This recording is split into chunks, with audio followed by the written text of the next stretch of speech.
I mean, why not start a minute or two early?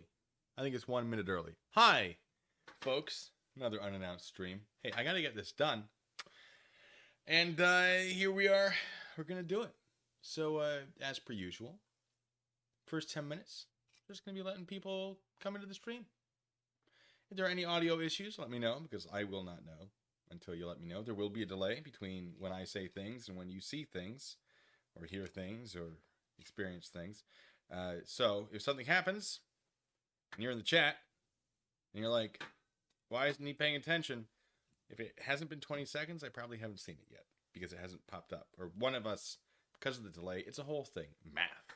I don't know. But we did a stream the other day, which had to do with this. I'll explain once we get to that 10-minute mark, get people back up to speed.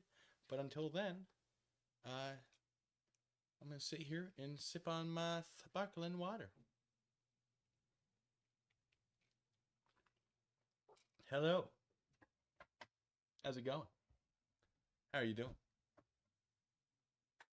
Say hi in the chat, if you want.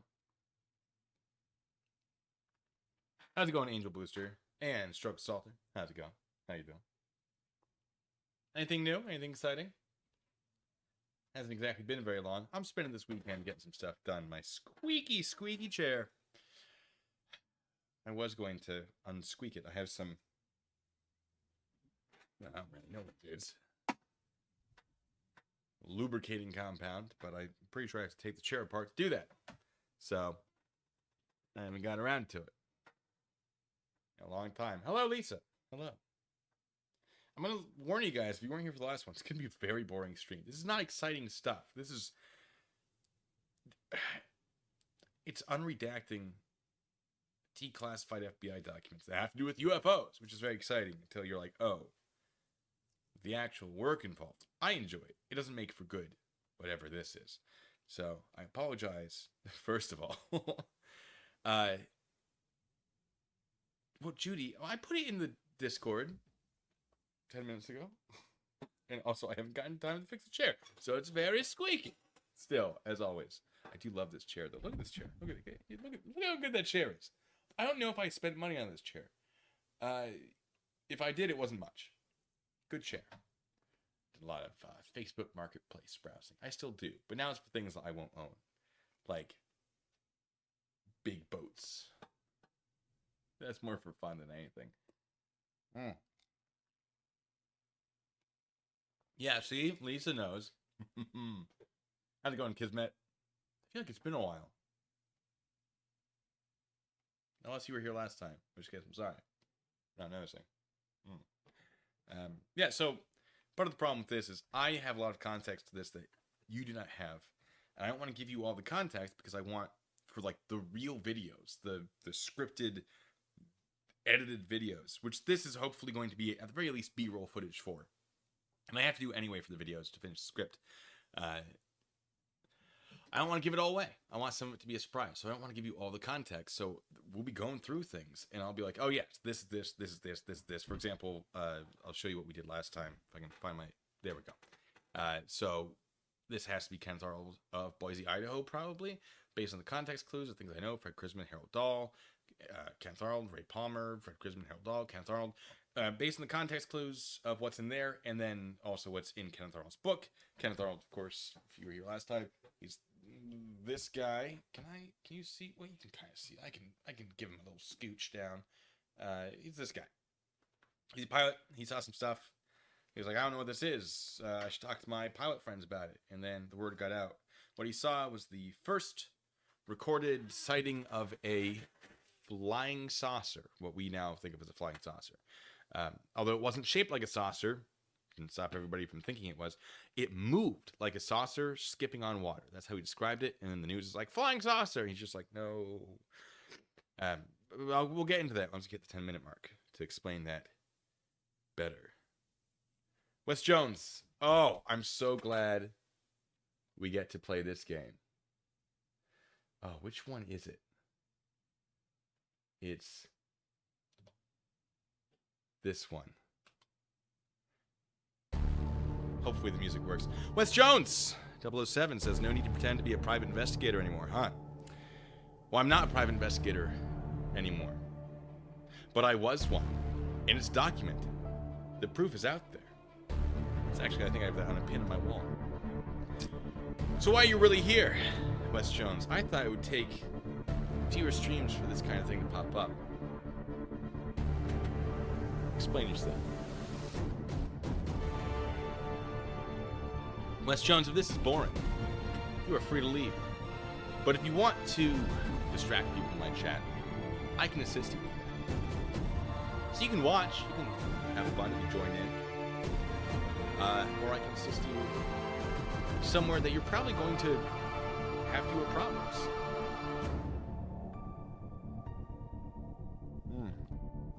Wes Jones says, Blue Bacon always used to say he was a PI, but he was lying. Finally, he got his license last year. That is not true. That is a silly comment that is not based in fact.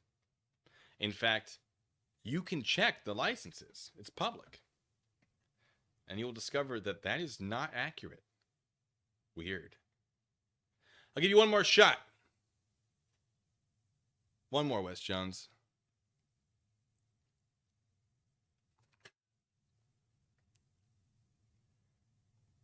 Oh, they coming.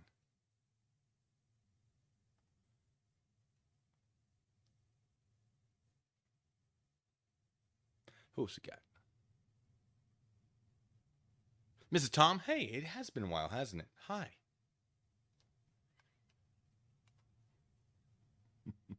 Oh, humidity. Oh. Oh, yeah, it's a cool day today. Thank goodness. Where are we at? We're at the 6-minute mark, almost 7. Wes Jones, I'm waiting. That's right. Yeah, I didn't think so. I didn't think you could do it. Get some more seltzer in here. But thanks for being here. And everyone else. All right. Wes Jones says it was exposed that you did not really have your license in 2021 like you claimed you did. No license for you in Washington prior to last year when you finally got it. Let me just check that real quick. It wasn't actually shown that. Well, if it was, I'm pretty sure someone's lying to you. Let's see. Washington State License. Look up.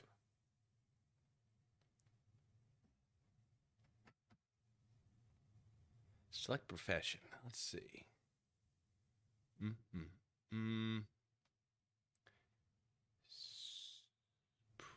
Where's the? There it is. Private investigator. No, come on. Private investigator. Current name. My name. My name. I'm not a robot. And search. Huh. Now, if we look at that, it says expired, because yes, it is, because I don't do it anymore. Oh, isn't that fascinating? Oh, we didn't check the endorsements. Oh, there's your problem. You didn't check the endorsements. See what it's showing right now, I presume, is the most recent one. Because you'll see there's an endorsement. There are 2 endorsements, and there's a number for me. And someone has contacted those people to check. And they're like, yes, he was employed and licensed through us. Ooh! Oh, how unfortunate. That's so weird. Yeah. So I was a PI for longer than March 27th, 2023. Went back further than that. Now, as far as why it doesn't go further than that, I don't know. They're listing what they're listing. I can only assume they're listing the most recent re-up, which has expired because I don't work in that field anymore, and I'm not allowed to. So you know what, Wes Jones? Okay. Well, now you're just making things up. Says you lied in 2020, 2021. What do you want on Dr. Phil? You had no license. That is incorrect. That one's actually not true. I'll give you one more. It says it was exposed that you did not really have your license in 2021 like you claimed you did. No license for you in Washington prior to last year when you finally got it. I didn't finally get it last year. That one, I think, Which one would that have been through? Because I know I applied, I think slightly before then, for one for the business license. And then I had to abandon that because I got a job that wouldn't let me dual wield that. I was going to work, I can't name the company because I might have helped shut them down. I did transfer into a company because, the pay was so good. But then they were doing what I thought were illegal things. I reported them. And that was for an armed license. And then that got transferred to OSI, which is the name of the company, which is all public, so I can say it, because that didn't work out. It's a weird and convoluted thing, this licensing stuff. So I'm not surprised that someone who doesn't know how all this works would get confused. But, you say anything else after that? After the Dr. Phil line? I mean, we're past 10 minutes, but now I'm having fun. Come on, Wes Jones. Come on. Come on. You trusted somebody who didn't know how to read this and interpret it and understand how it works, the licensing here in Washington. It's okay. It happens. Do you have anything to say? You want to apologize? Do you want to? Do you really think I'd falsely claim to be a PI? And then people are like, you aren't a PI. I would go, better get a PI license. Do you know... Do you think you just go and get a PI license in Washington?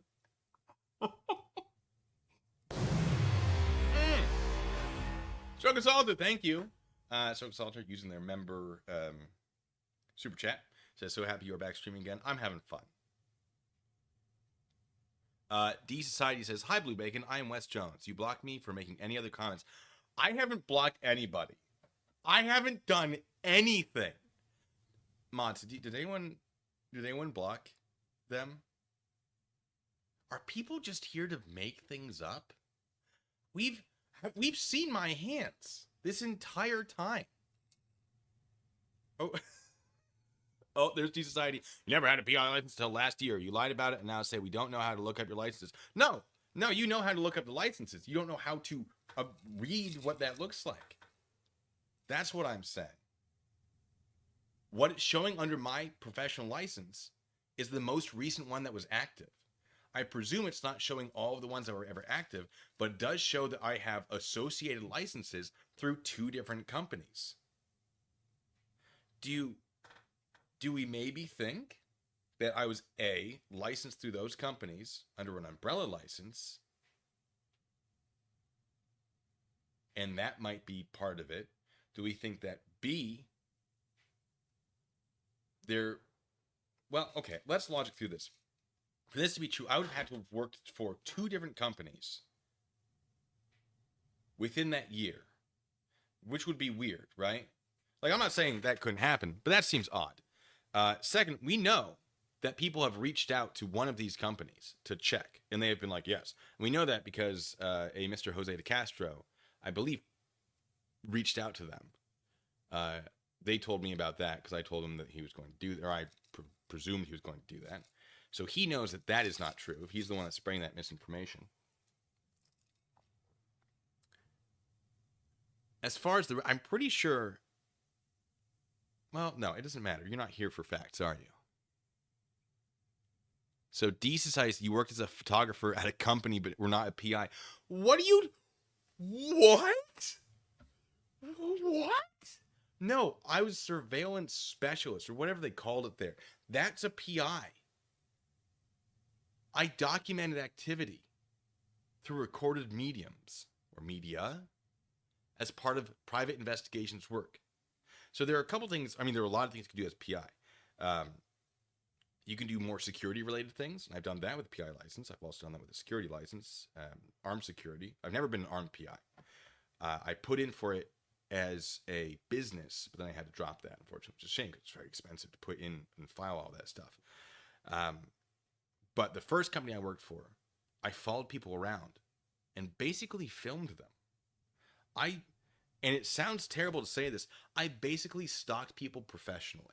That's what one of the things you can do as a PI is when you do surveillance. And that's something I did and if you say I wasn't military police, I'm just going to laugh. Again, I've been laughing a lot about this. Oh, this is more fun than my plans for the stream.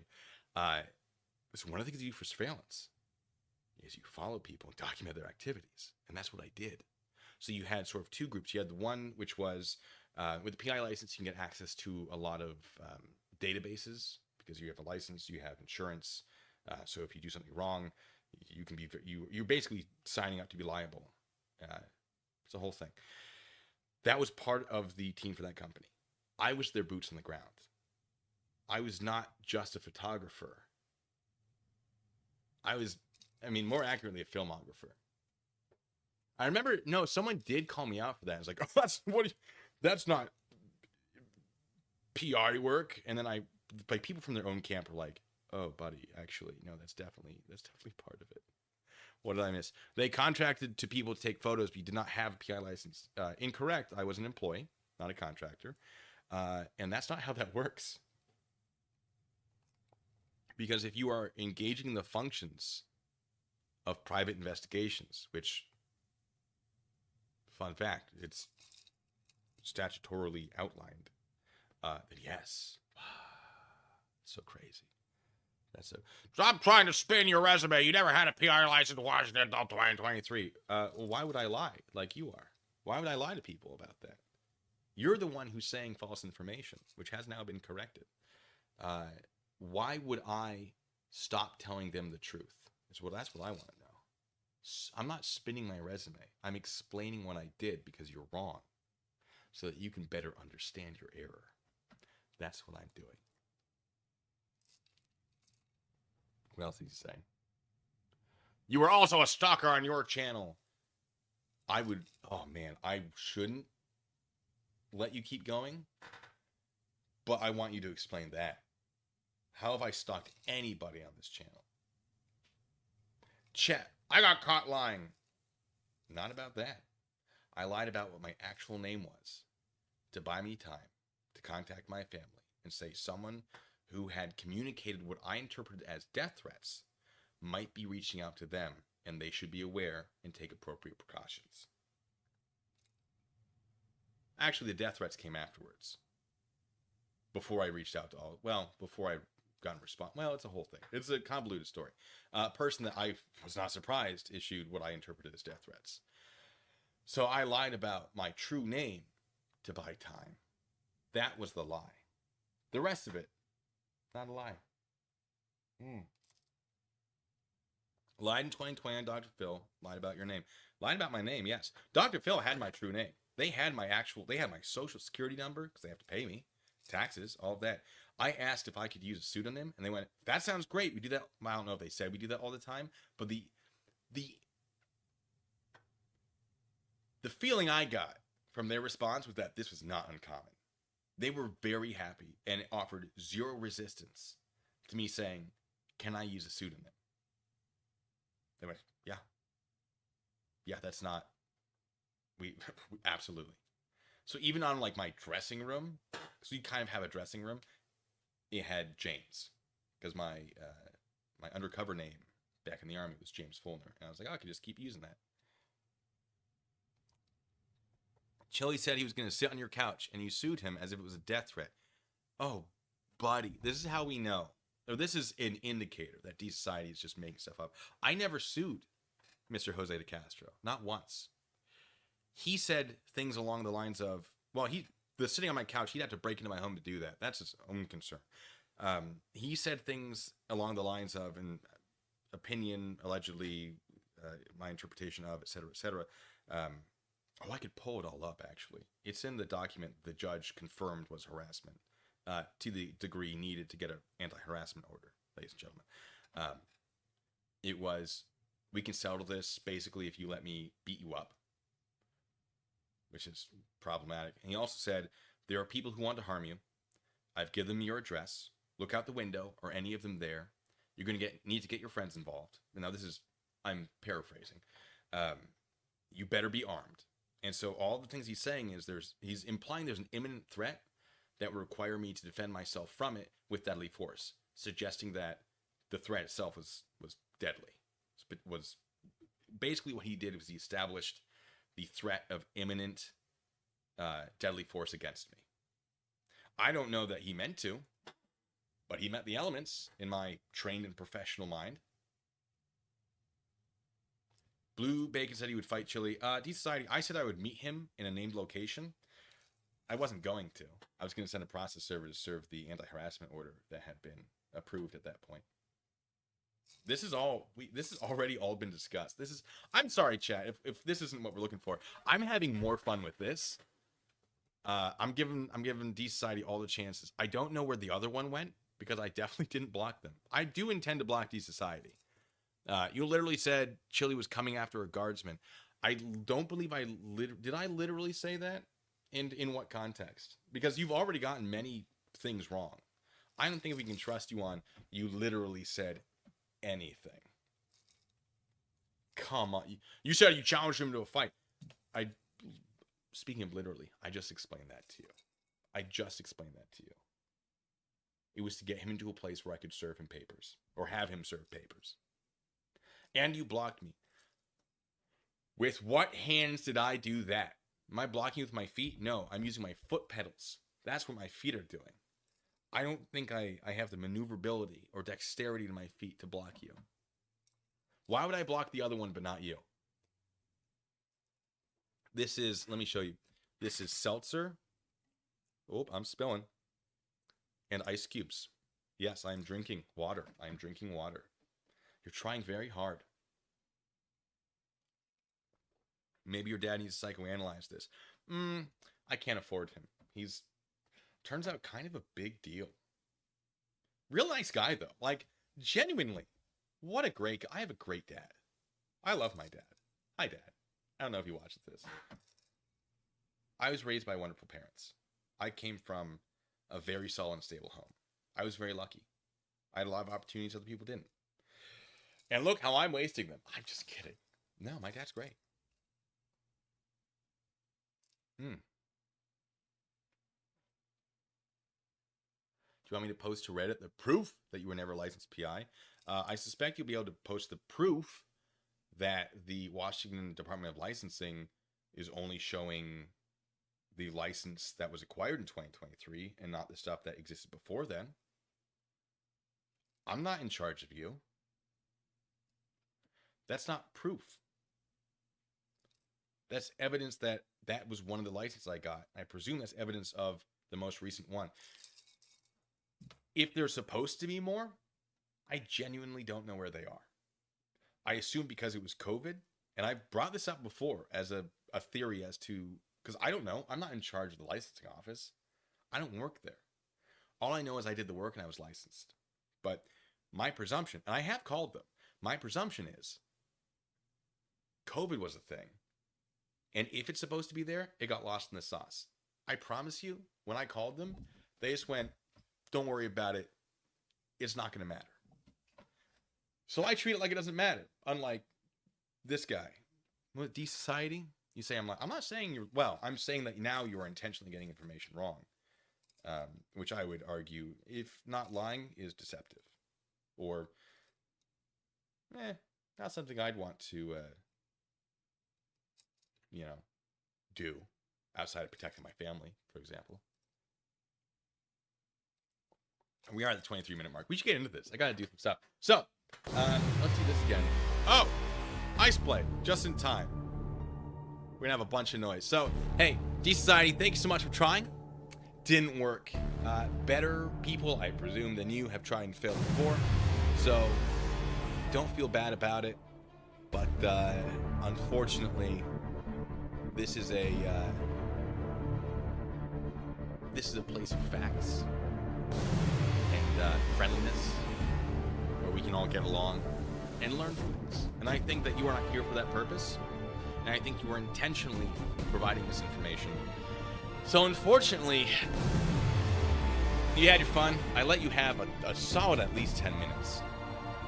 So, despite the fact that I've corrected you many times, you're still promoting incorrect information. So, you might be missed, but not by me. Let me just... let me do this. I might want you back someday. Try to get them a membership out of spite. Okay. All right. Now that we're done, I hope you enjoyed that because I certainly did. Iceblade, thank you so much. Erica, gifted membership. Hitchbot, gifted membership. Not Your Friend, gifted membership. Okodro, gifted membership. Greg Yannick? Yannick? I'm sorry. I'm so sorry, Greg. Gifted membership. Woo! And Not Your Friend. Oh, no. Now, he might still be here. I don't know what it does. I timed out for 24 hours because, honestly, I enjoy that kind of thing. Keeps me sharp. But, all right. Yeah, this is going to pop forever. Not Your Friend, thanks so much. Let me switch to this angle so I can read it. And then you can see my face while I do it. I don't know why. Hi. Hello. Let's see. Stones, Bones, and Collectibles. Congratulations on the membership. Me too, too. Same for that. Facty! Exclamation mark. Cameo Stark. Dr. Nimrod. Welcome to the membership club. Woo! And Crimson Denizen says, best 10-minute intro yet. Lots of fun for everybody. Like, it's not good for me. It's not healthy. But, and not just, like, mental health or anything. Just, like, it's not smart to be cultivating enemies, turns out. I'm realizing. But they came here with an intent. And I let them say their thing. I corrected their thing. Now, it is true.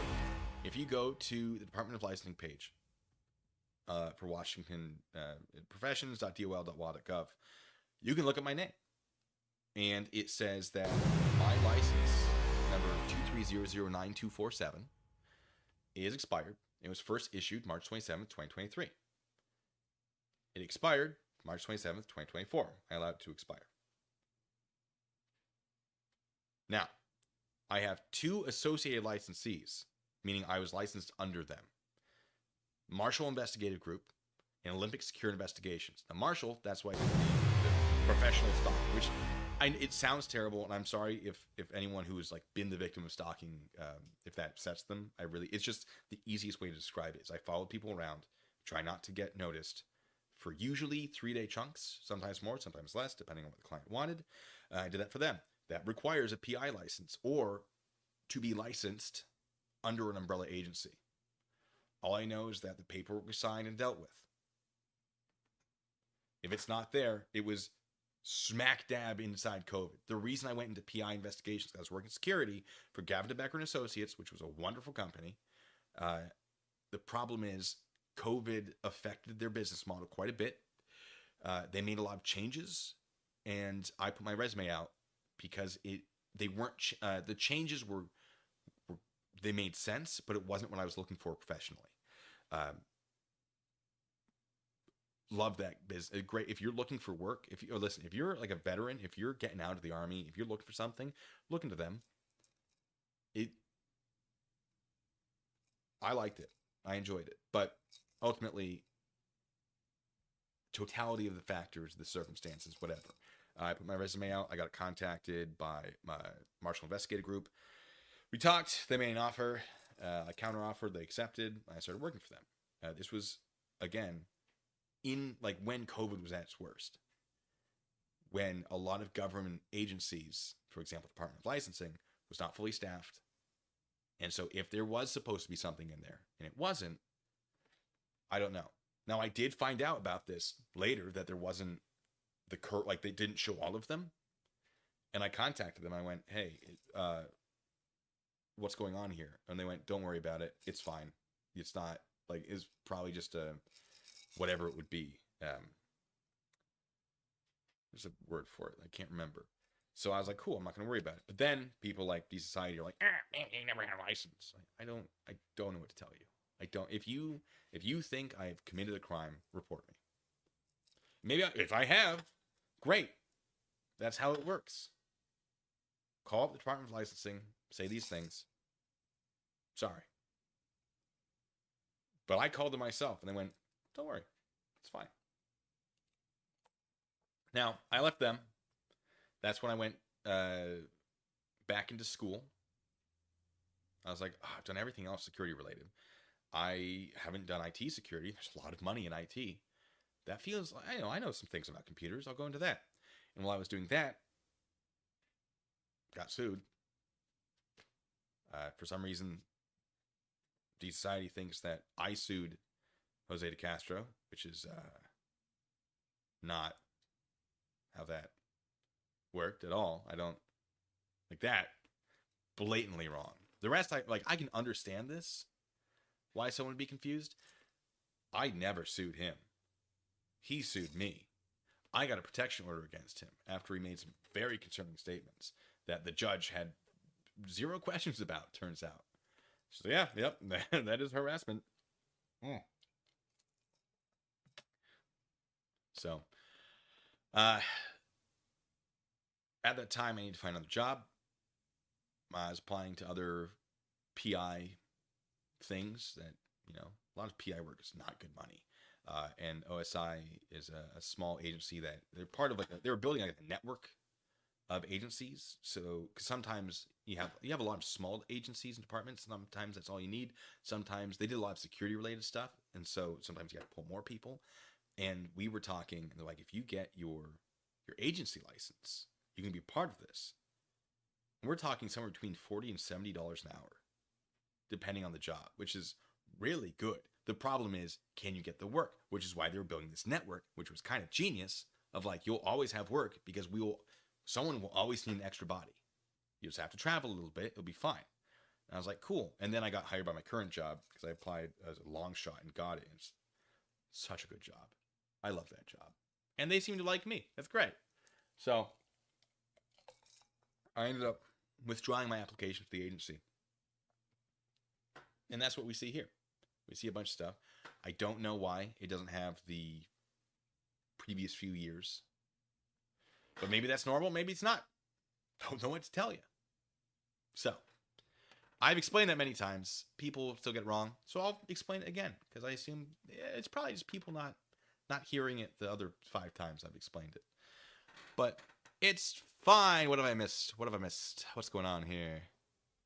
You have lost weight. This is true. I have been on a diet. It's been hold on. It's been pretty good.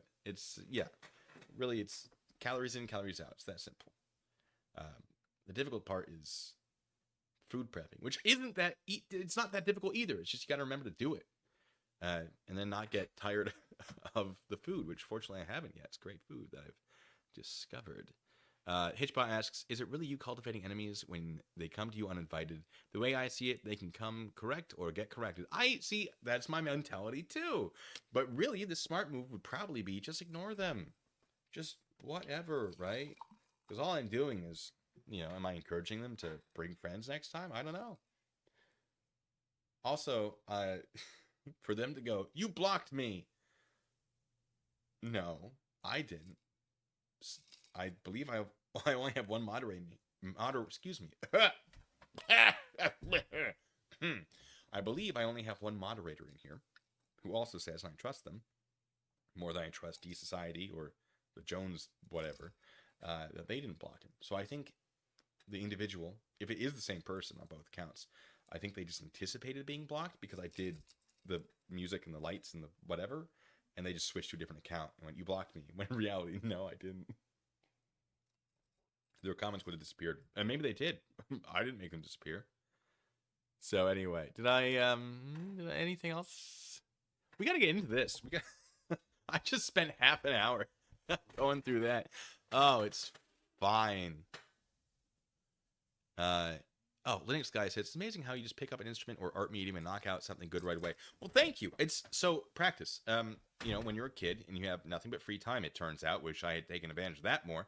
And you just dabble in things and you're developing skills. And I really like music and art. And I have, growing up, my family, there was some competition between siblings, which certainly helped.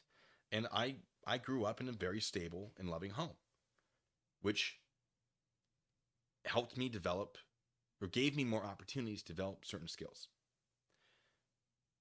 And I can't ignore that. I can't go, oh yes, I'm just that good. No, it's hard work and anyone can do it. It's just when you're an adult, it's so hard to find the time to develop the skills. Because when you're a kid and you're like, I don't have any plans. Like, yeah, fine. Just do what you want and maybe something converges into something useful. But as an adult, like when I want to do a thing, my first thought is, how is this going to benefit me in the future? Right? Can I use this in a way that affects the other things I do? It's not, I want to do this because it's fun. It's, I have 20 things I want to do. I have time for 3 of them. Which one of them is going to have the best long-term effects? And fortunately, I got a lot of that stuff, the music, out of the way. I'm not great. I know enough basics to fake a lot of things. But I appreciate the compliment. Thank you. My squeaky, squeaky chair. Oh, Sue Bear, thank you for gifting a membership. It was Linda S. You have a membership now. Nobody caught the fish. I should look at ChatGPT to see if that can help with the redacting. I don't think it's going to be able to.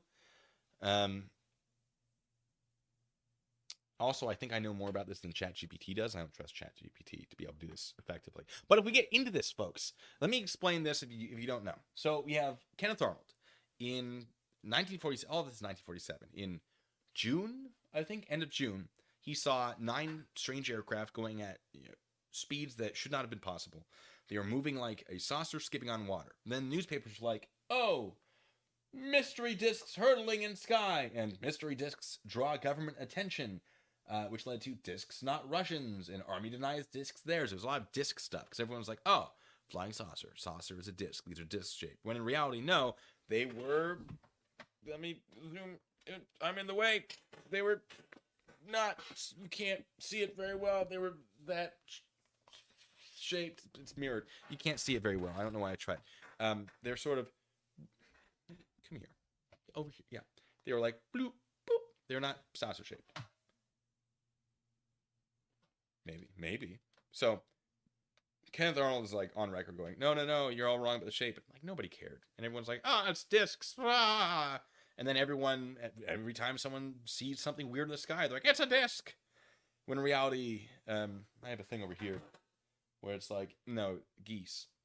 Like, here's some pilots, they thought they saw the discs, and it was just geese. Because whenever they see something in the sky that they don't know, instead of going, it's probably something mundane and normal, they go, is that a disc? It's a disc. And then, oh, no, it's just geese or balloons or something. So, and the FBI is getting so many calls and letters from people going, I've seen something. And they're just like, oh my God, we have like real crime to deal with.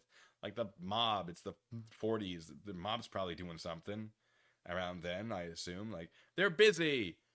But no, now they have over 1,000 documents about this. They're released in 2016. So some of them we're going through. We have E.J. Smith. He's this guy. You can't really see him very well. He's a United Airlines pilot, or he was, 1947. He also saw something strange, I think on July 4th, 1947. It's some early July. We got these 2 yahoos. This is Harold Dahl and Fred Krisman. They reported seeing something really crazy. And then they contacted this dude, Raymond Palmer, or Ray Palmer. And they're like, hey, Ray. Probably didn't say it like that. We saw something. And he's like, I would like to pay you for that story. I'm going to send someone over to talk to you. And they're like, okay. Turns out they might not have been super excited about that for reasons that we will get into. And so Palmer contacts Kenneth Arnold and says, hey, you know how you were trying to figure out what you saw and you're like not really interested anymore because now everyone's going crazy and your reputation is something? There's a quote from him somewhere where he goes, if I saw a 10-story house flying through the sky, I wouldn't tell anybody. Like, after this, all I saw was something strange that was going real fast. That's all I saw. And now the world's upside down. Everyone's at my door. I could see a 10-story flying house and it would stay in there. It would just not leave. It's he wasn't super happy about it, but he wanted answers. So Palmer's like, hey dude, I'll pay you. Go over there. It'll be real simple. He's like, I don't. He's like, no, you want to know. You want to know what this is. And Arnold's like, all right, let me talk to people. Like, yeah, you should probably do it. And he goes, all right, fine. I'll go down to Tacoma from Boise, Idaho, and I'll go talk to some people. And he does that. And basically that's where we're at. We're at, well, no, I'll go. I guess I don't want to tell you too much because I don't want to ruin the surprises. But you got these two guys, Frank Brown, William Davidson, Army intelligence officers out of California. And they get involved because Kenneth Arnold had spoken to them before. And so he's like, hey, guys, you said to call you if I heard anything else. I've heard something else. You want to come down? Like, oh, okay, sure, whatever. We have access to planes. One will drop us off. You got McCord Airfield. That's now part of JBLM. Yeah, we'll stop by. So they do, and then as they're flying back, the plane crashes. And there are reports that it was shot down by a 20-millimeter cannon because they had fragments of a UFO on board. And someone was trying to keep it quiet. Right? It gets nuts. The whole story is nuts. That's not even touching on the link to the JFK assassination that this has. What? I know. Where did that come from? Out of the blue. Kind of crazy. So, not going to explain what that's about. We're going to get into this. Anyway. Let's do this. It's also going to be incredibly boring. Because this is not exciting stuff. You're not going to have the full context of this. I'm just going through this because I have to do anyway, and I kind of want to B-roll footage of it. And I was like, well, if I'm going to be recording anyway, might as well let you guys be involved. And then we had D Society do his thing, which I didn't hate. Kind of had some fun with it. Don't be mad at me that the Department of Licensing doesn't have my records on there because I don't work for them. I know what I did. And I'm sorry. I'm sorry that I can't be like, oh yeah, papers everywhere. But that's its own thing. You don't need to, we have that moment. So, here we go. This is what we did last time. Not that. We unredacted a bunch of stuff. Original story, blah, blah, blah. This is the FBI document that sort of summarizes what they talked to a bunch of people about. Because after there they are, these two guys died. Yeah, there was an investigation as to what the heck was happening. So we did this. We missed a couple things. Like, we don't know who the heck that is. Not really sure. Not really sure, but we have someone then engaged Kenneth Arnold, Boise, Idaho, who was the first to report sighting the flying disc, and whom Rain Palmer had previously made a contract for a story regarding the flying disc to come to Tacoma and check the story as related by Fred Krisman and Harold Dahl. I don't know. I mean, the spacing isn't exact, but I know contextually that it has to be them based on Kenneth Arnold's book that he published in some newspaper articles, a few other things. So it might be Mr. Fred Krisman and Mr. Harold Dahl, comma, and then their employment, like what they did for work. I don't know, but I know it's them. I know it has to be them. Kenneth Arnold came to Tacoma, Washington, July 30th. He actually came on July 29th. So someone got that wrong, either Arnold in his book or the FBI here, or someone just gave them the wrong information during the interview or interrogation.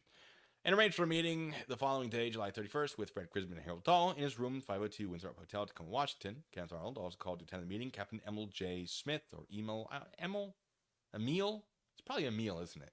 United Airlines pilot who had also reported seeing flying disc fragments, and Army intelligence to attend this meeting. Kenneth Arnold, Captain Emil J. Smith, Fred Krisman, Harold Dahl, Captain Davidson, and Lieutenant Brown of Army A2 Intelligence from Hamilton Field, California, all met in Arnold's room at various times during the afternoon and evening of July 31st, 1947, and discussed the flying disc. This is the correct date, I believe. Discussed the flying disc story as related by Fred Krisman.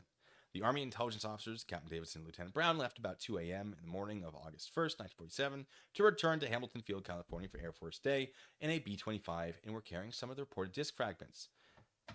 Yes, so that's the B-25, that, you got some articles here being like, yeah,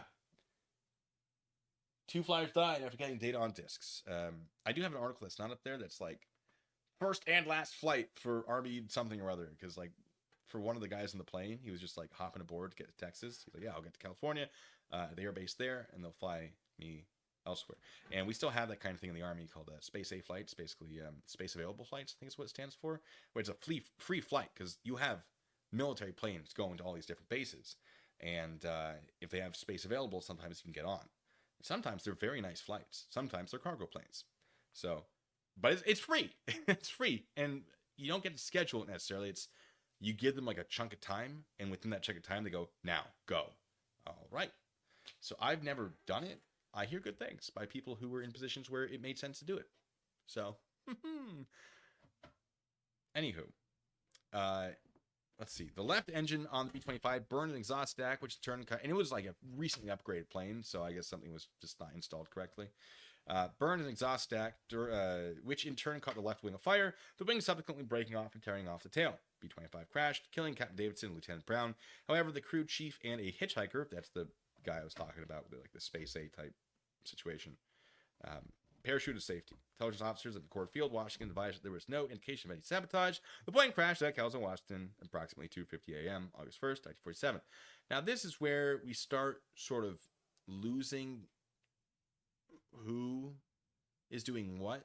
There were anonymous calls sent to different newspapers while Arnold, Krisman, Dahl, and Smith were in the hotel room. Somehow the information that was being discussed in the hotel room was being leaked to the press. So Arnold was of the opinion that nobody in the room could have done it. And so they thought he and Smith, they actually tore apart their room looking for, like, I guess, spy equipment, microphones. They thought maybe the Russians were involved, which is actually why I have these articles you just can't read. Just, this is not Russian, say Soviet consul, because there was definitely a concern that it was Russian related. Stroke assaulter, yes. Yes, that's exactly what happens. Let me finish this thought, and then, also, hey, that's your 20th super like on the stream. Round of applause in the chat. Everyone, can I get some huzzas, I don't know, in the chat for Stroke Assaulter's 20th super on the live stream? It's amazing. Thank you. You're so generous. I appreciate it. We'll get to that. I've lost. Oh, yeah. So information being leaked. They thought maybe they're being spied on. It was a whole thing. Like, the whole thing is nuts. But you know what? I will transition to the JFK reference. Yes. One of these two, I think it's Krisman. So, do I want to tell you guys early? One of them, it's definitely, I'm confident it's Krisman, was suspected. He was one of the theorized gunmen in the JFK assassination. There are FBI documents about this. I have them.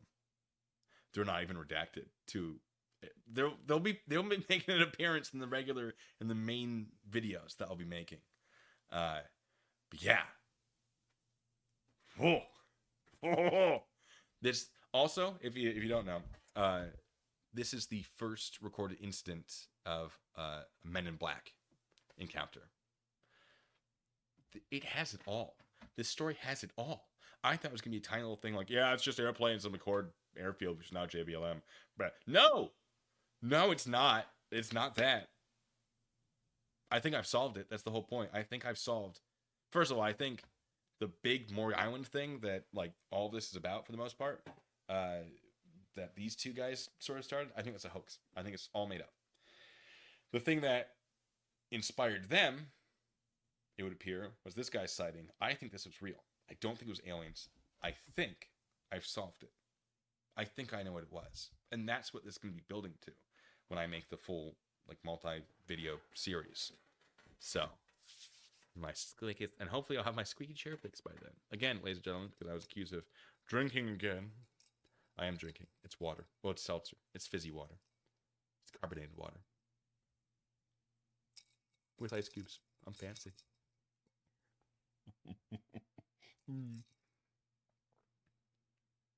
Oh, Lynx Guy says, plus humans have problems with being able to judge things like size and distance in certain scenarios without a frame of reference.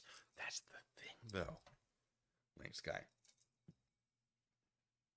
Our boy Kenneth Arnold, he had a frame of reference. He had Mount Rainier and Mount Adams.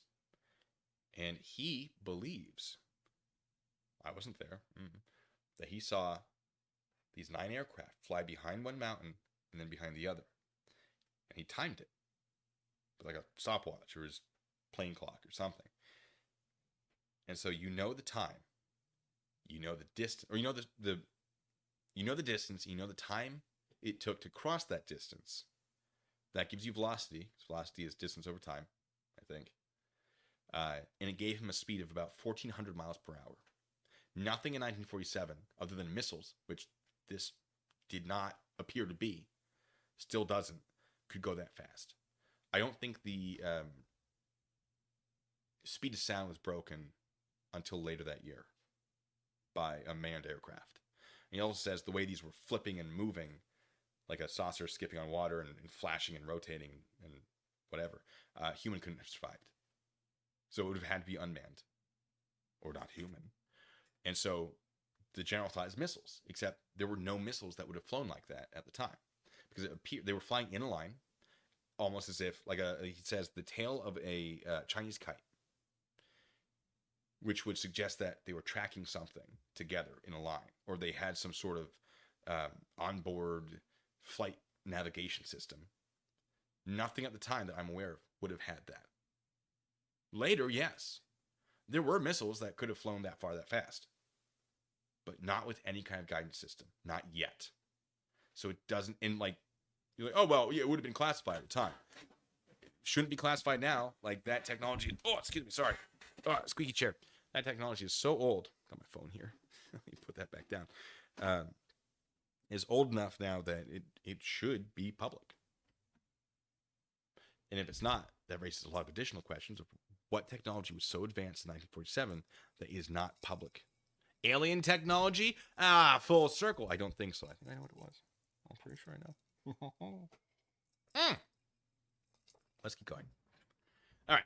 So there's a lot of stuff I don't have context for, because it doesn't really, I mean, it's touched on very briefly in Kenneth Arnold's book. I might have other information from other sources. I'm not sure, but this isn't as important. What we're looking for is basically stuff like this. Grisman and Dahl deny, however, they actually started the flying disc story. Let me see.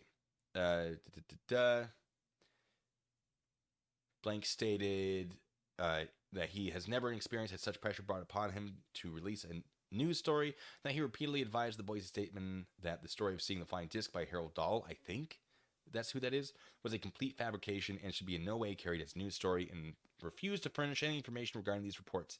He further stated that he advised the Boise Statesman shortly before or at the time Kenneth Arnold left Boise to come to Tacoma to check on the flying disc stories with Captain Emil J. Smith, that Arnold should not come, as the entire story was a hoax. That's what I'm looking for. I'm looking for anything that would indicate this was a hoax. Not what Kenneth Arnold saw, but these guys saw. These two hooligans. Not him. These two. I digress. All right. Following information was obtained from Redacted, Tacoma, Washington, Redacted. It was a Tacoma Times paper, which I don't have a copy of. If I go to, there's a library in Tacoma that I think has they might have the microfilm. I have to go check that out. I don't know if it will give me anything, because I have some other articles that are probably pretty much identical. But it was a Tacoma Times paper which first issued a story on August 2nd, and subsequent stories intimating that the B-25, which crashed at Kelso, Washington on the early morning of August 1st, had been sabotaged or shot down because of the fact that it carried flying disc fragments. Redacted stated that on Thursday, July 31st, at approximately 11:30 a.m., he received, words are hard, folks. He received an anonymous phone call in which the caller stated that Redacted and Army intelligence officers were meeting in room 502 at the Winthrop Hotel to check on the flying disc story from which fragments were obtained on Maury Island. Redacted stated he turned around to speak to its editor, and when he picked up the phone again, the line was dead. Now, there are two people that I know that Kenneth Arnold talks about. There's Tom Morello, but that's the United Press, not Tacoma Times. And then there's, who else is it? Bear with me. Something with an S. Ooh, I know, I'm really narrowing it down.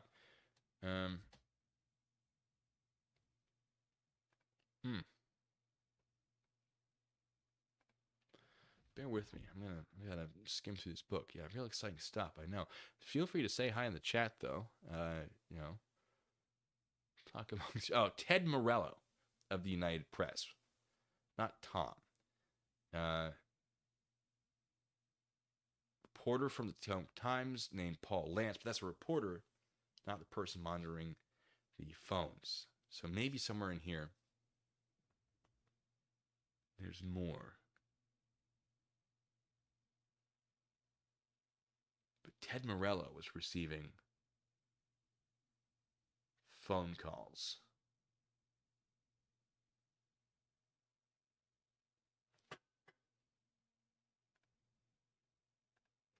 Let me see. Does it say 5?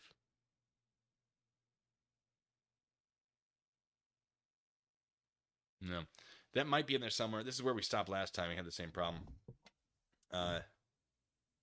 Tom Morello is from Rage Against the Machine. That's... I know the chair's begging to be squeak. I can't fix it right now.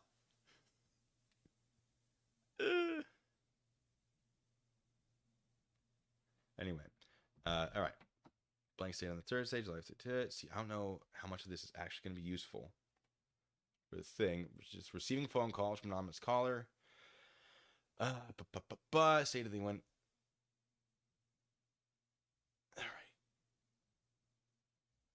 The caller then related that at the moment there was a big meeting in progress in. I assume this is Arnold's room. Kenneth Arnold. 502 in the Winthrop Hotel. The B-25, which crashed that morning in Kelso, was carrying flying disc fragments from California, and that McCord Field officials had stated the plane was sabotaged or shot down. No such statement was actually made that I am aware of. The caller then hung up after making some statement to the fact that he was a switchboard operator. Oh.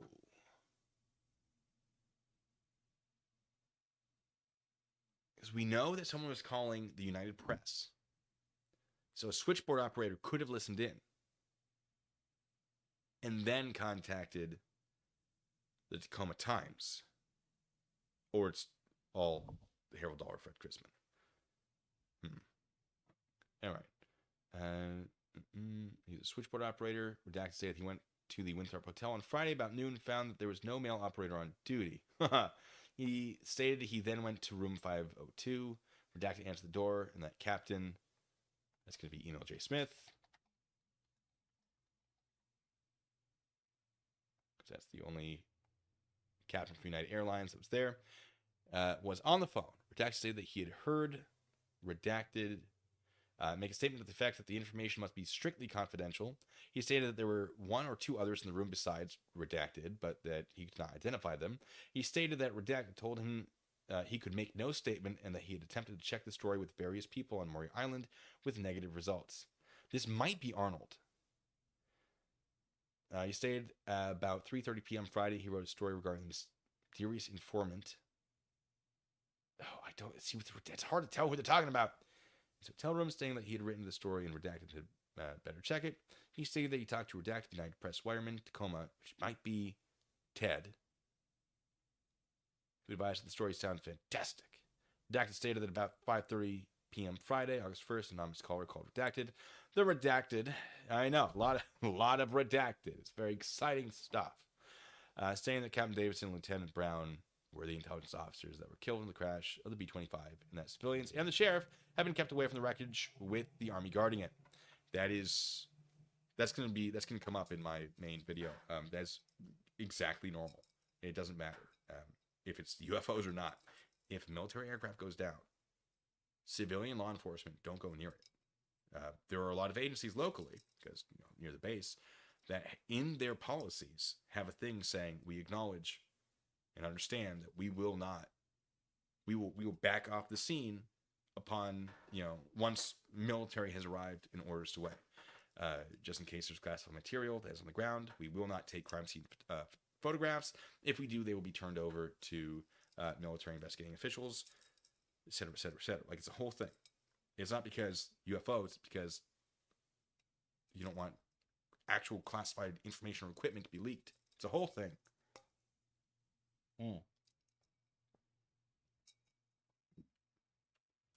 Hydration. All right.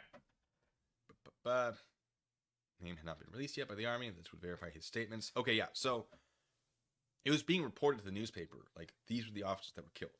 And there was no official statement from the military yet. And so he's like, listen, this may have been shot down by a 20 millimeter gun, and these 2 people died. So when you know that these 2 people died, you know that my story is legit. And it was the right people. There's no evidence that I'm aware of that it was a 20 millimeter gun, whatever it was supposed to be. Unless, no, sorry, no. But, and that's the thing, right? It's like, oh man, that's such a great story. That's such a good, like, wow. And that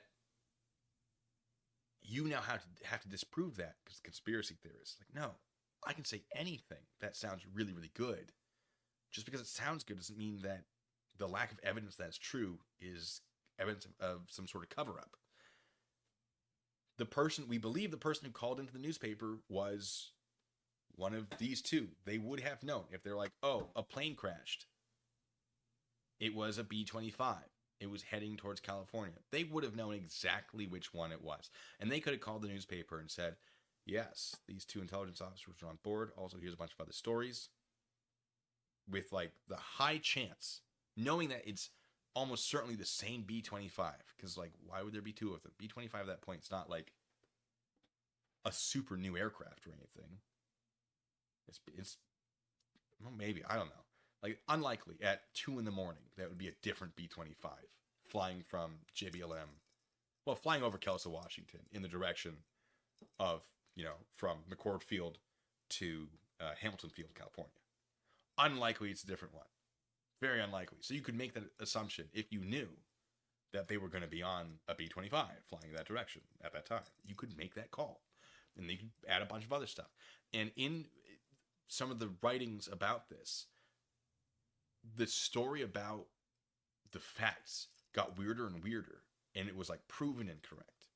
And so the person who called in had some of it right, and then used that to try to add some sort of credibility to the other stuff they were just guessing at. Ultimately, it fell apart for them, but I don't think this was ever meant to be like a long-term little thing. I don't know what their intent was, especially being anonymous, I presume. But, all right, let's see where we get to the part where I want to unredacted. See, the anonymous caller called again, contacting redacted, calling him by name, and at that time say he did not call the redacted, or the redacted denied calling redacted. In his call, the anonymous caller stated that, "Don't think I'm doing this for you." He then, squeaky chair, he then asked if the story had been put on the wire, and when redacted said yes, the caller said, quote, "We want this to get back to New Jersey." I don't know why. I don't know why. Why New Jersey? New Jersey. Hey, why? Hey, no. The caller further stated the B-25 was shot down by a 20mm cannon. See, there you go. And that the Marine plane, which had been recently found wrecked on the side of Mount Rainier, which is the reason Kenneth Arnold was flying around Mount Rainier and saw the thing he saw. He was looking for that downed plane because it's a reward that equaled about $70,000 in today's money. Seatown Waterboy, thank you for becoming a member. Man, that's the thing that happens now. Appreciate you. Anyway, where was I? And the Marine plane that was recently found wrecked on the side of Mount Rainier, having been missing for several months, had also been shot down. Again, I don't believe there's any evidence of that. And also, why? Because there are accusations that this was shot down because it was carrying disc fragments. Was the other one also carrying disc fragments? Probably not, because the Maury Island UFO thing hadn't happened yet.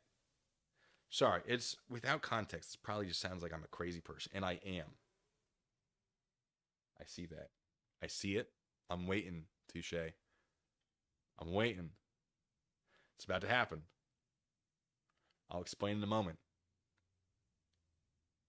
See, Linux guy does go with it, doesn't it? Oh, maybe I won't fix it. Okay, the moment that I stop paying attention to what's about to happen, it's gonna happen. Oh, it's the weight. Oh, all right.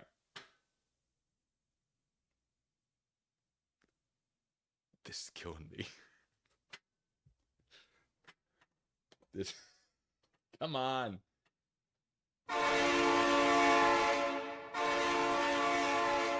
trying to inspire it. Oh, touche, it's broken. Anyway, all right. The moment I do this. No? Okay. All right. Having busy for that, also been shut down. The caller stated Redacted that he should get in touch with the flyer named Redacted with United Airlines, who he stated was with Redacted when they were shot at over Montana. The caller then stated, I'll see you Tuesday. I don't think that train time. Oh, no. It didn't do the thing.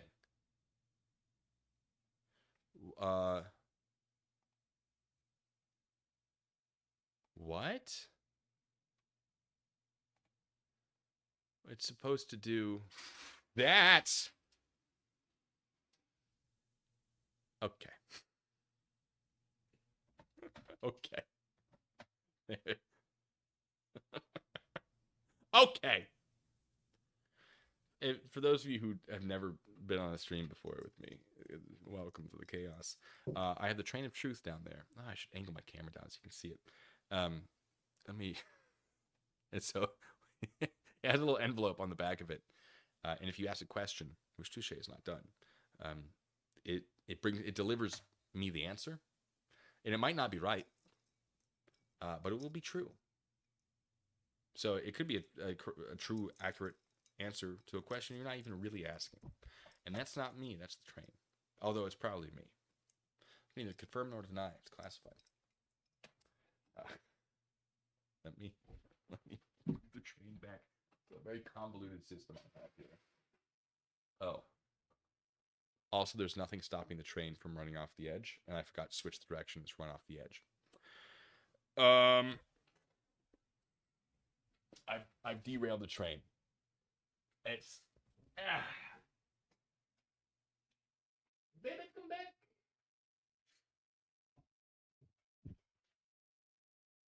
Oh, it's all everything's broken.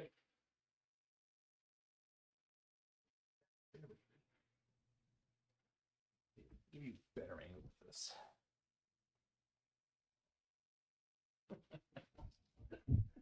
This is what I deal. This is what I give myself to deal with. This is no one's fault but mine. And it was not your fault but mine.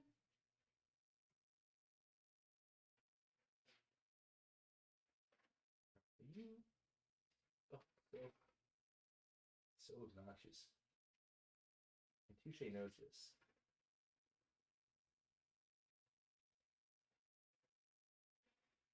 Okay, why are you being so? Walk past that. Okay. Oh. But I digress. Where was I? That one was on me. At least I always wondered if it would just go right off the end, because there's nothing stopping it from doing that. Fortunately, it does not do that. That would have been a problem. This is not a cheap train. It's not like an expensive train. It's more than I'd want to pay to replace it. I got them on eBay. Well, I have gotten it. I don't like train search on eBay. I have train search on eBay for that. It's an army train. It's great. Did I eat the rest of the candy last night? Oh, the train's already. I'll answer that. No. I ate some of it. I had Jesus. I had one of the marshmallow things, which was great. Not the alien and space themed ones, because of course I gotta save them. I tried the little jelly guys, and they're a lot of fun. Very little flavor, which is like they're good, but not as good as those gummy bears. Those were good gummy bears. No, those will last for a very long time.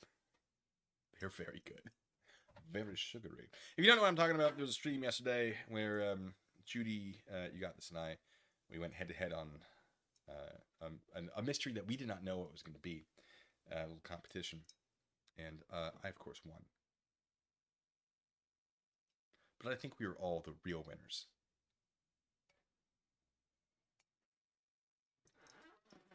Squeak!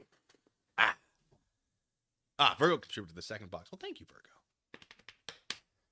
It was good. I mean, the thing is, I got too excited about the little jelly guys because, like, they looked so fun. But ultimately, like the flavor, I think if I went back to it now, I wouldn't dislike it as much. I don't think I'm ever gonna like truly be an enormous fan because I'm used to those textures being so flavorful with like the fruit slices that I ruined it for myself. But it was a good show. Like I was so excited about them, and I'm super excited that I got to try one, so that I know that I don't have to buy them anymore off the shelf. So ultimately, like it was a good idea, and I'm glad it happened because I learned something that I wanted to know, and they're bad for me anyway. So who loses here? Nobody. Everybody wins. Yeah. Or befriend the right people, i.e., me. Are we not all friends here? Come here. I think we are, except for D Society. I don't think he wanted to be my friend. I think he made that very, very clear. And I felt like I was being very nice, considering my liver loses. Listen. Do you see any apple juice in front of me? I'm not saying there won't be some in the future, within reason. All right, let's keep going. We haven't actually done anything yet. It's just been great. All right. See you Tuesday. I'm going to San Francisco. Redacted say that he had checked with Redacted. All of this is useless and difficult to confirm. There might be other FBI docs that I have like a list of the ones I think can be relevant. They might detail more of this because they may have talked to these people. And so I'll have to find that before I can go into this. But I don't really, that page is whatever. Let's see. All right. Redacted was seen after lunch. Noon contacted. Here we go. Redacted stated that about noon, Redacted contacted him, at which time Redacted stated that he and his son had been exploring a gravel pit on Maury Island and found some strange rock formations. Now, we know that Harold Dahl has a son, because in his original story, he's like, yeah, there were the UFOs, but we didn't call UFOs at the time. The discs, the flying discs, and there was like a rain of molten metal because one of them appeared damaged, and it rained down on my boat, and my son got hit in the arm, and it killed my dog. So I'm guessing that, because I don't know if Fred Krisman has a son. I'm gonna guess that's Harold Dahl. So Dahl ? With the high pitched voice.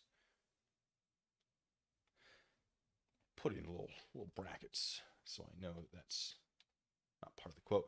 Stated that he and his son had been exploring a gravel pit on Maury Island and found some strange rock formations. He stated they picked some of these samples and that Redacted later saw them, and they went back over to Maury Island. I want to say that might be Fred Krisman later saw them because they worked together. And Fred Krisman got involved.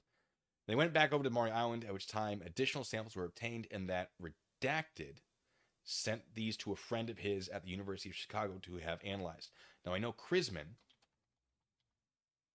had been in contact with Ray Palmer before and wanted Ray Palmer to look into this. And so I think Krisman's the one who's sending these out. That's my guess. Put a little question mark on that one as well.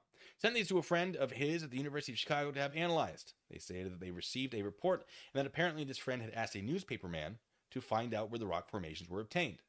Redacted told Redacted that sometime after the first flying disc story had appeared, they received a telegram from Transocean Press from Chicago wanting information on the flying disc fragments. Redacted stated they had at no time indicated that the rock formations were part of a flying disc, and that Captain Redacted and Redacted were not interested in the rock formations, and they denied giving them to Redacted. I think this is Captain Frank Brown and Lieutenant Davidson.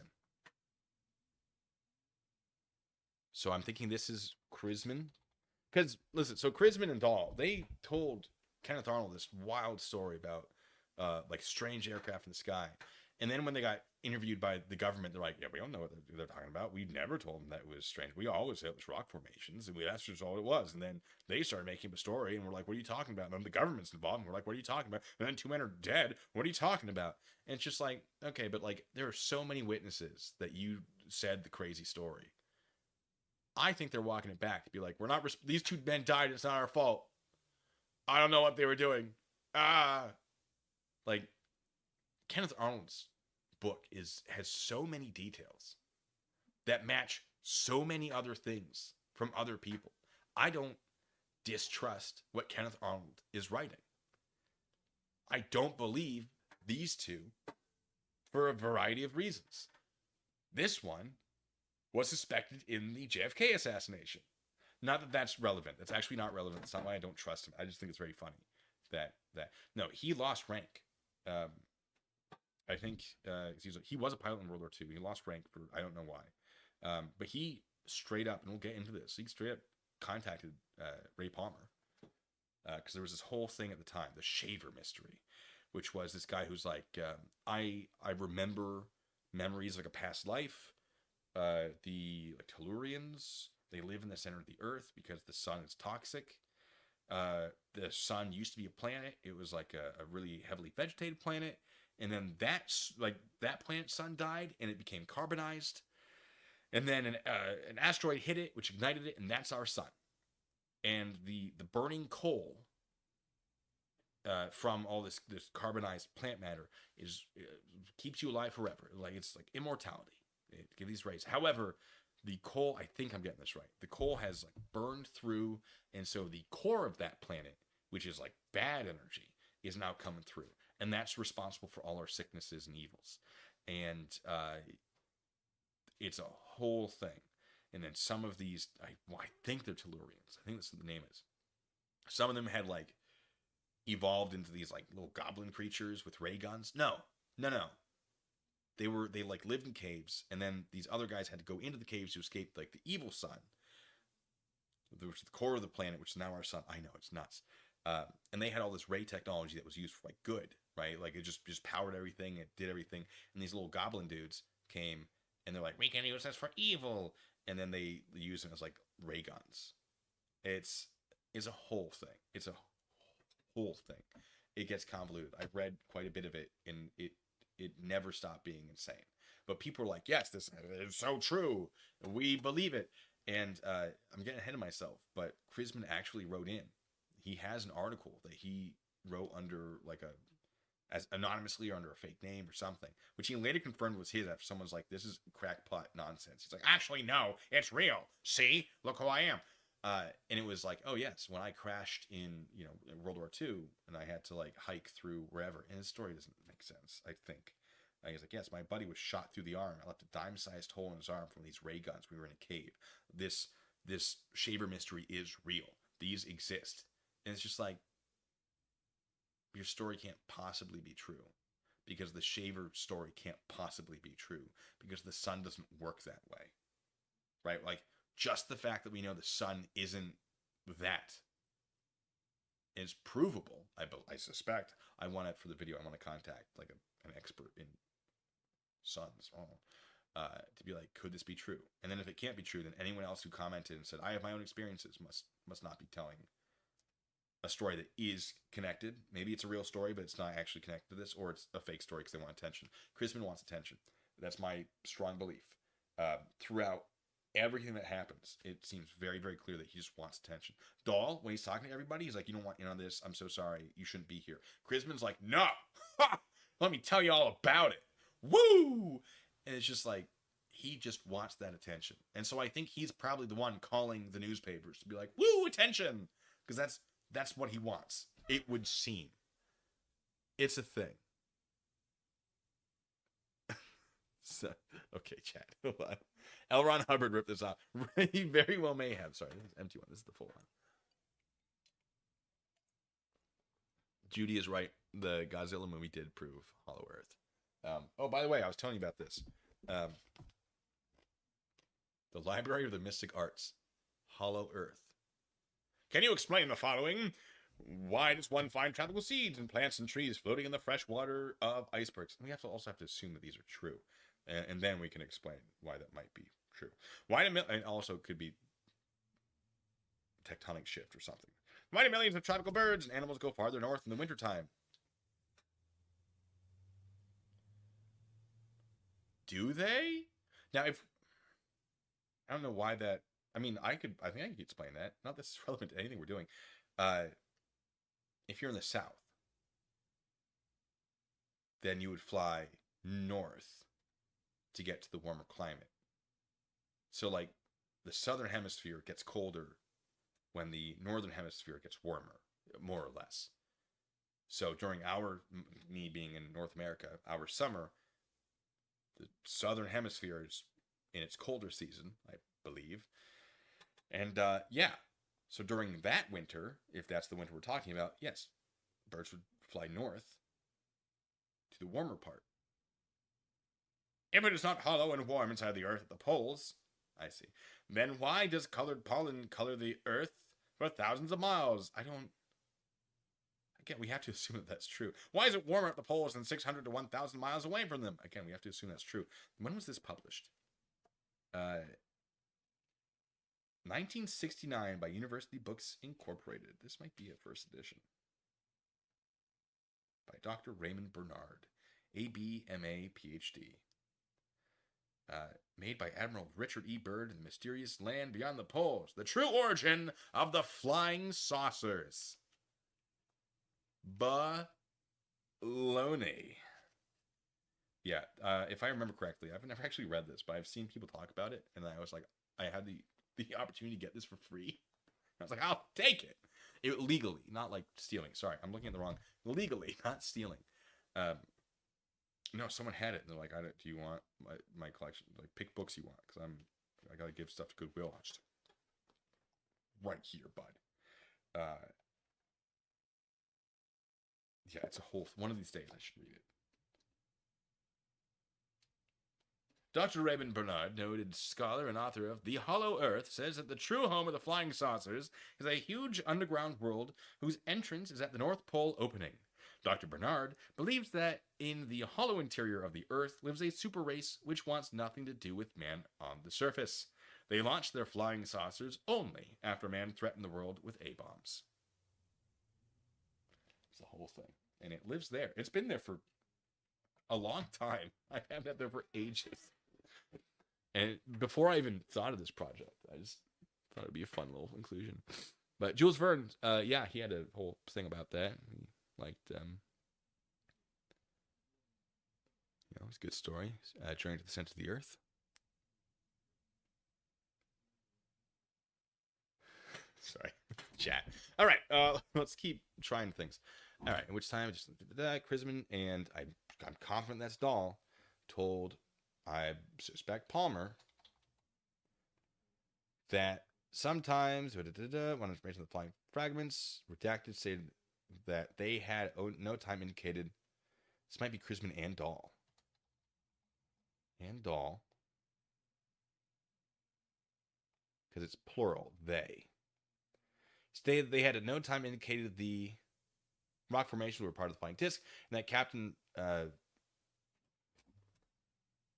Brown, is that Frank? I think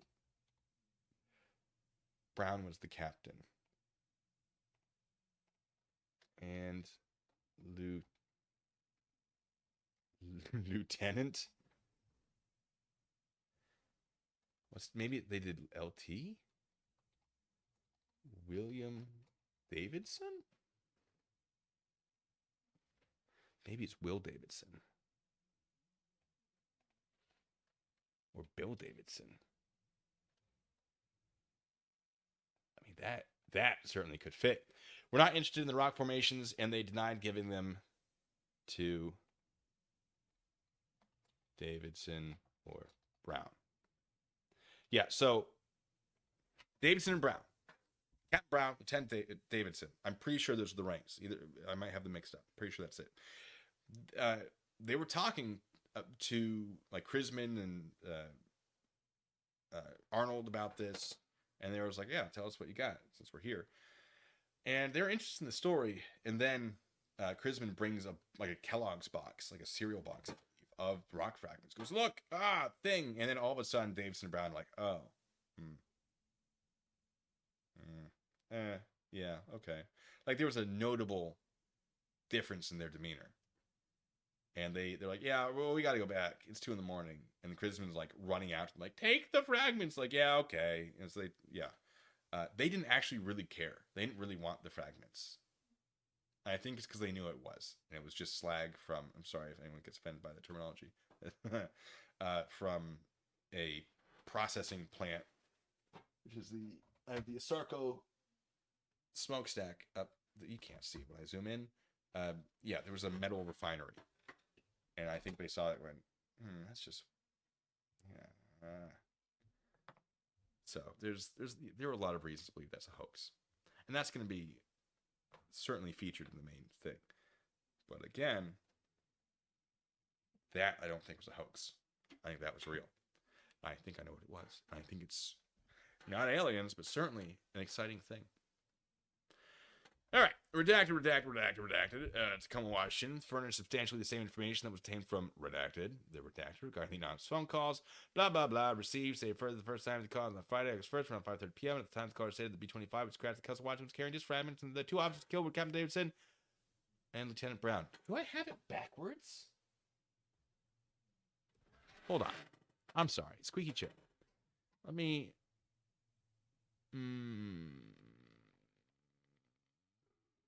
noises. Let me give you... I'll give you a little bit of this.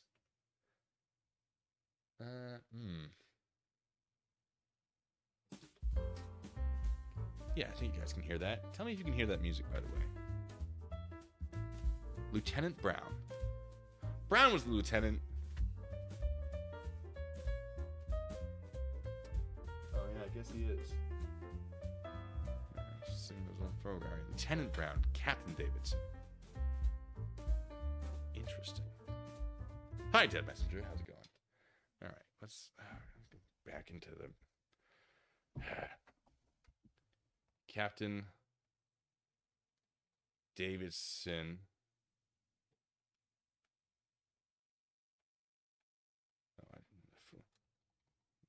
Will Davidson. I think he went by Will. And okay, then the lieutenant fits better actually here. So that fixes that problem. Lieutenant, how's soon spelled that? Frank Brown. And old Lucy Brown. Okay, maybe it doesn't fit. Lieutenant Brown might. It certainly does.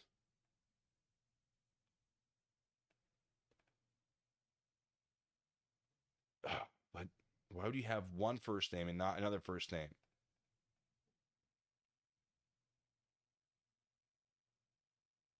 Captain W. Davidson. Oh, I like that fit. Oh, I don't hate that. I feel pretty good about that. Oh, that definitely could be it. All right. Redacted. Okay, we fixed that. Indicated the Army released names. The officer verified the information. Redacted stated the second time received approximately 5. This is also a lot of the newspaper stuff, like who's receiving the phone calls.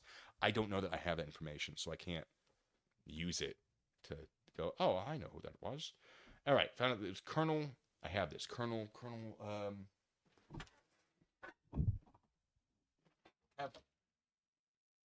sorry, I have a Sander.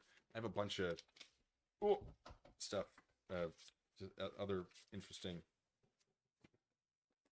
Yes, it's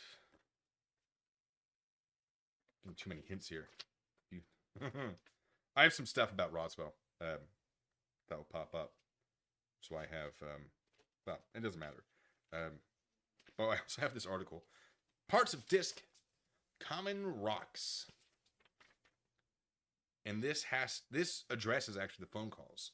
The mystery began Saturday when the United Press at Tacoma received a telephone call which reported that Captain William L. Davidson of San Francisco and First Lieutenant Frank M. Brown of Vallejo, California were en route to Hamilton Field with pieces of a flying saucer when their plane crashed, killing them both. Brigadier General Ned Schramm, 4th Air Force Chief of Staff, admitted that 2 pilots were intelligence officers investigating flying saucer stories, but said he had no knowledge of any saucer fragments. Yeah, this wasn't like the plan. It was just like, oh, you also have that? Okay, I guess. They had gone to Tacoma to interview Kenneth Arnold, the man who first saw a saucer, and Captain E.J. Smith, United Airlines transport pilot, who said he followed 9 discs July 4th. Graham said, oh, so I did get July 4th right. At Boise, a newspaper quoted Smith as saying he gave the officer 6 pieces of metal or lava, which may have been part of a crashed disc. He was reported to have said the fragments were obtained from Harold Dahl and Fred L. Krisman of Tacoma, who reported the pieces had struck their boat. Story is denied. But Dahl went to the United Press at Tacoma and denied that he had given Arnold Smith or the 2 Army officers any parts of a flying disc. He exhibited a box full of metallic stones, which he said he picked up on the beach of Maury Island shortly before the saucer craze swept the country. That confirms what I've unredacted with who was on the beach with their son. Flying disc fragments, he scoffed. Not as far as I'm concerned. If this came from an aerial saucer, I don't know anything about it. That's not what you told other people. That is not what you said. How fascinating. It was Sanders. Major Sanders, not Colonel Sanders. I'm sorry. Yeah. So everything I have, I have more floating around than I do. Oh, excuse me, I hit the wrong button there. Than I have up there. There's a lot more. It just can't really fit, so I'll have to put it on as we go with the main story.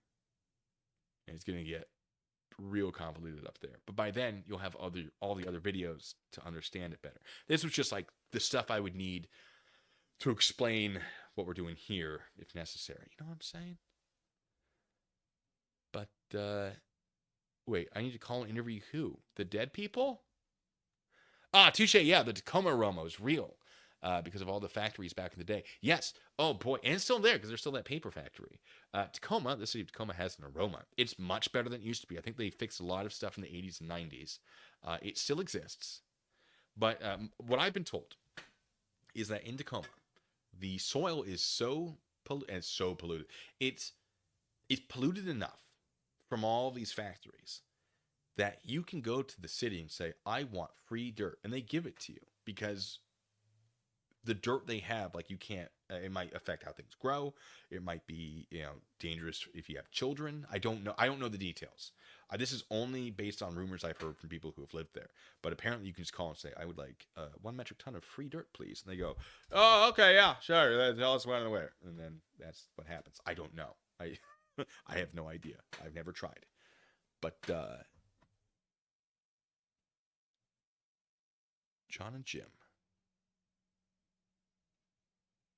Belushi, I see. Yes.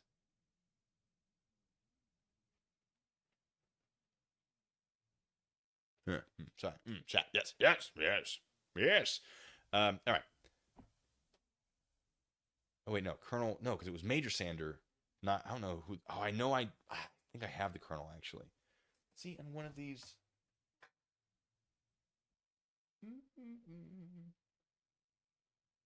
Bear with me. No. Sorry. No, there's Shram.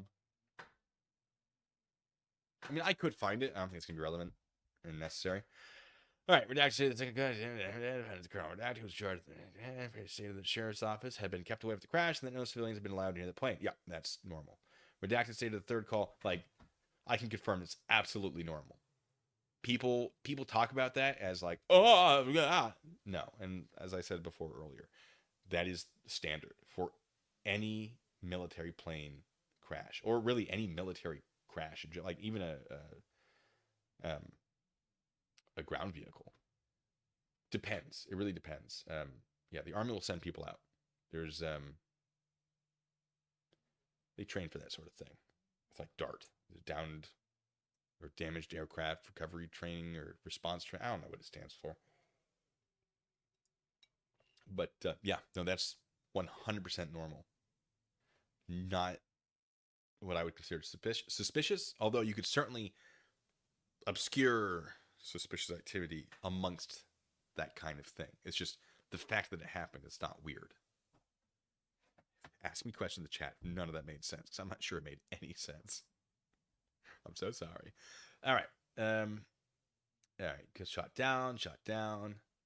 Yeah, this is basically confirming all the other stuff that other people had received as well. Redacted both stated they had made very little effort to question the anonymous caller to obtain his identity, as they felt it was useless, and that if they started questioning him, he would refuse to furnish any further information, which is not an unreasonable thought, because apparently this person was real, sort of cagey and like weird.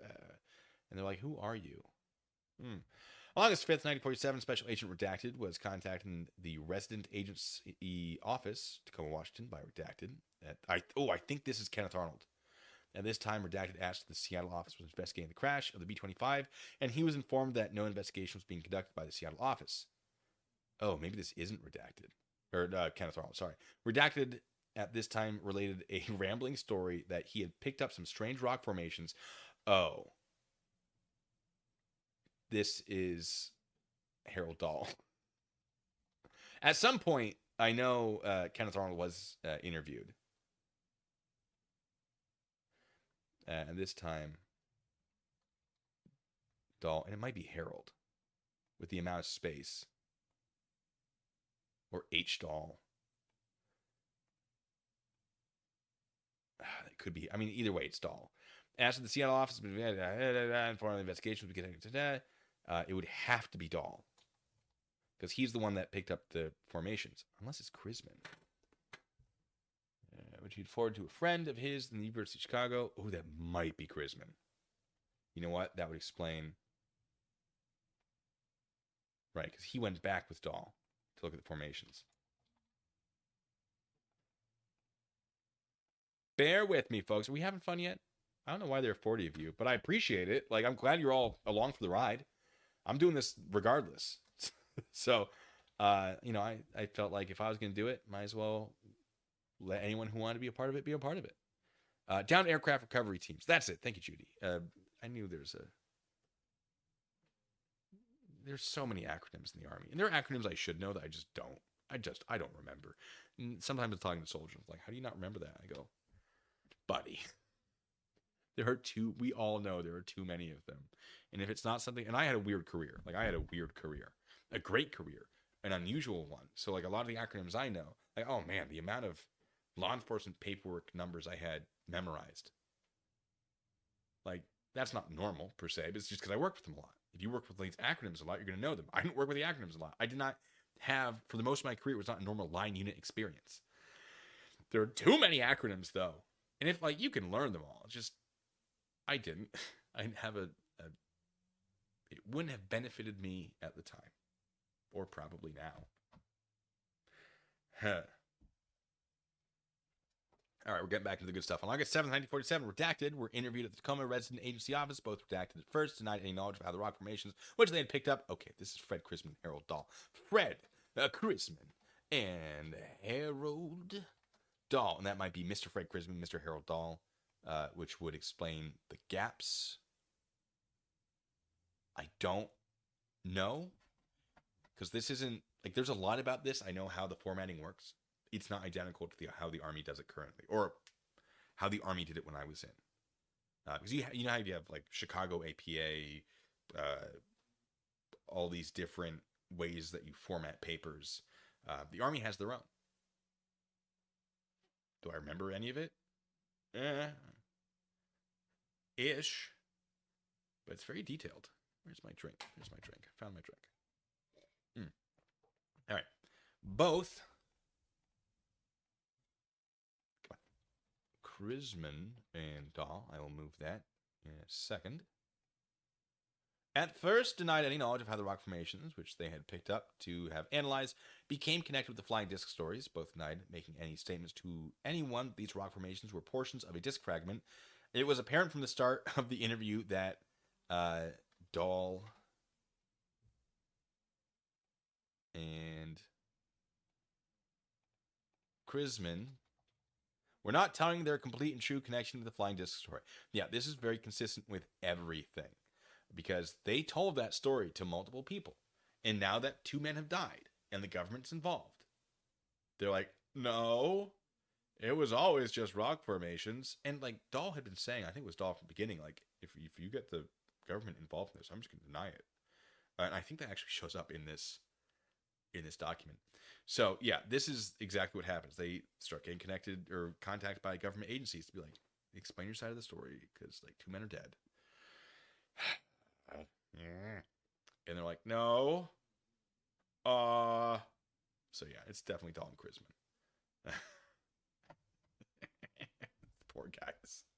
In over there. They just want to have, but everyone else is doing it. Everyone else is reporting stories about this and going, I saw a thing too. And all of a sudden they report it, and like 2 men, like 2 Army intelligence officers are dead in a crash B-25. Like, can you imagine? Like, I was just having some fun. No! And I'm not trying to, like, these guys seem great. Like, William Davidson, he's got a great smile.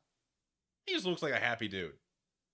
I don't want to discredit anything they've ever done or, like, defecate on their memories or anything.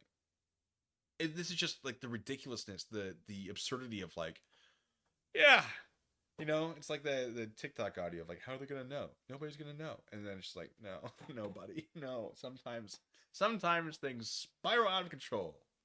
Sometimes that happens. And it's not their fault, right? It's not, I mean, I think ultimately they weren't charged for this. There were talks about it. They ultimately weren't charged. And I think Chrisman and Dahl were like, that's how you know, if they're, we're telling the truth. They didn't charge us. They could have charged us. Why didn't they charge us? Oh, suspicious. Like, no, it's because ultimately, what did you do? You made up a story. Army intelligence came out to investigate it. That wasn't your call. Like, were they there because of you? Yes. Did you do this knowing that it was likely to cause a plane to crash? No. No, the plane catching on fire is not your fault, we presume. So, like, what would you charge them with?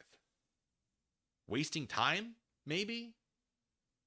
A civil action. You could do a civil action for, like, the cost involved because they are responsible for the story, I guess. But I don't think a criminal one. And so the FBI doesn't care about civil action, generally, as far as I know. It's all criminal stuff.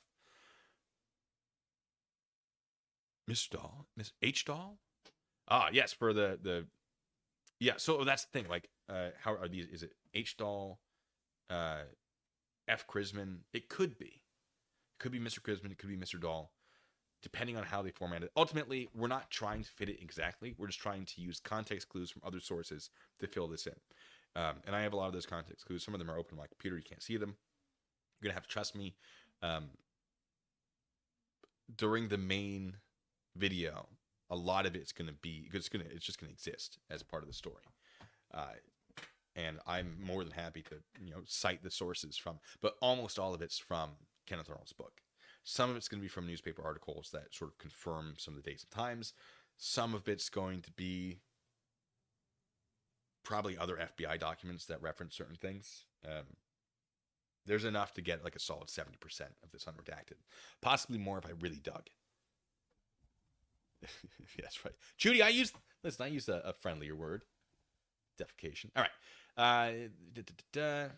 They refused to give any definite information as to what they said or had done, which caused them to become involved in a flying disc story, but gave evasive answers and repeatedly stated that they had nothing to do with it and were at a loss to understand how they became connected with the flying disc story. Oh, baloney. They know exactly what happened, but they're, trying to separate themselves from it. All right. After considerable questioning, they stated that in the early part of June, they sent to, and this is going to be Ray Palmer, or Raymond Palmer. That might fit better. Okay, it is Ray. It's got to be Ray Palmer, which means it's going to be a Mr. Ray Palmer, which gives us context. I've gone too far. Yes, that feels good. Now, my font isn't the same, which makes me think this is going to be Mr. Chrisman and Mr. Dahl. It's all context clues. Heck yeah. Well.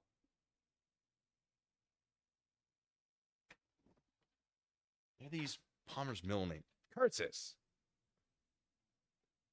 Never mind. That doesn't fit.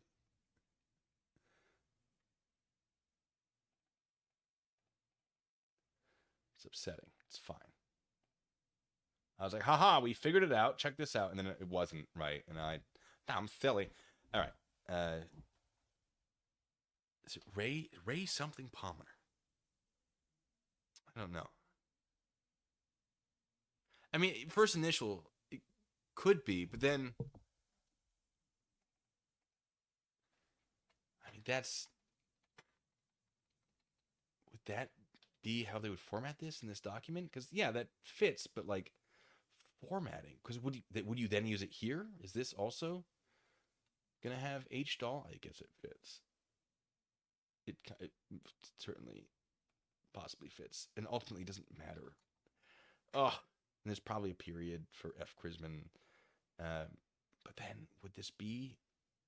No, I think it has his middle initial in there, which means this is probably Mr. Fred Krisman and Mr. Harold Dahl, which isn't. I don't think that's consistent with. It doesn't matter. It's the 40s. You know, what do they know about? They're using typewriters. You do what you do. All right. Ziff Davis Publishing Company, which published the Fantasy Magazine in Chicago and the Venture Magazine in Evanston, Illinois. Some rock formations, which they had found on Maury Island. They stated they sent these formations, asked, I assume, Palmer, to have them analyzed. They stated that later, Palmer, oh, this is the best part. If this is what I'm thinking it is. Later, Palmer wrote and asked for more samples, advising he had failed to analyze the samples. Dahl and Krisman. We don't need to bother with the initials. We know. But I think you're right. Touche. But the thing is, like, Andrew, with the thing, because we do it. I mean, this is an FBI document. This is, for like criminal stuff. It's not consistent with how every law enforcement agency does it. But for our reports, it was, let's say it was blue bacon. It would be, like bacon, all caps, comma, blue, open parentheses, gender, comma, age, comma, address, comma, phone number, whatever you have for identifying information. You have something like that. That might not be exactly how it was, but then every other time I'm referenced, it would be as bacon, all caps. And so use these, and then sovereign citizens, of course, look at that and go, brah, that's your straw man identity. No, it's so that we can find it very easily in the document. And also, it means that if you have like a McDougal, I'm McDougal, with different letters that are uppercase and lowercase, and not just at like the beginning, you don't have to worry about that because it's all capitalized. You don't have to worry about it. It makes it easier. As a secondary function, I'm sure. But then you have two people with the same last name. You use, if they're different genders, you use Mr. or Mrs. or Mr. or Ms. or whatever, or master or mistress.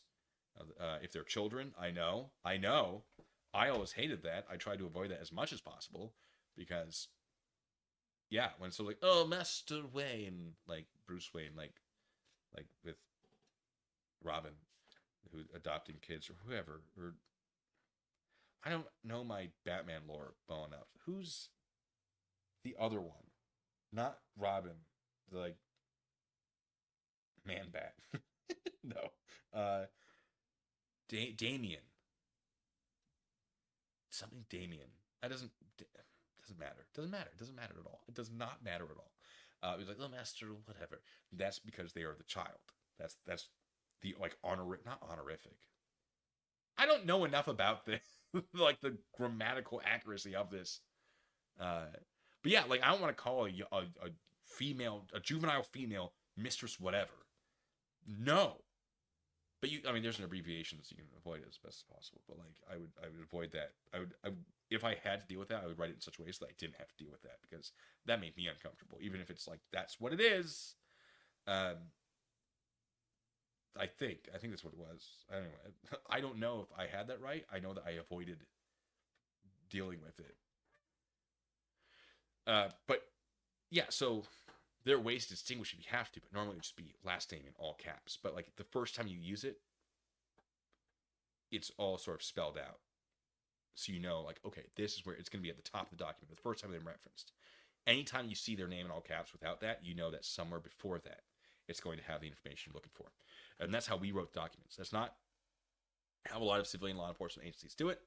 But, and to be fair, I've seen a lot of law enforcement agency documents that like aren't entirely consistent from the same agency at the same time. You know, like on this channel, sometimes I get documents, and sometimes those documents are for different officers or deputies or agents, and sometimes they're not writing them the same as their fellow people. So yeah, it could be whatever. But especially if you have a typewriter, if you do it wrong, you're just gonna keep going, right? Damian Wayne is the child of Bruce. Oh, and Tala. Oh, I see. Yeah, I don't know. I'm not up to speed on all of that. No, I just got my Joker impression, and that's basically the extent. Good to know, though.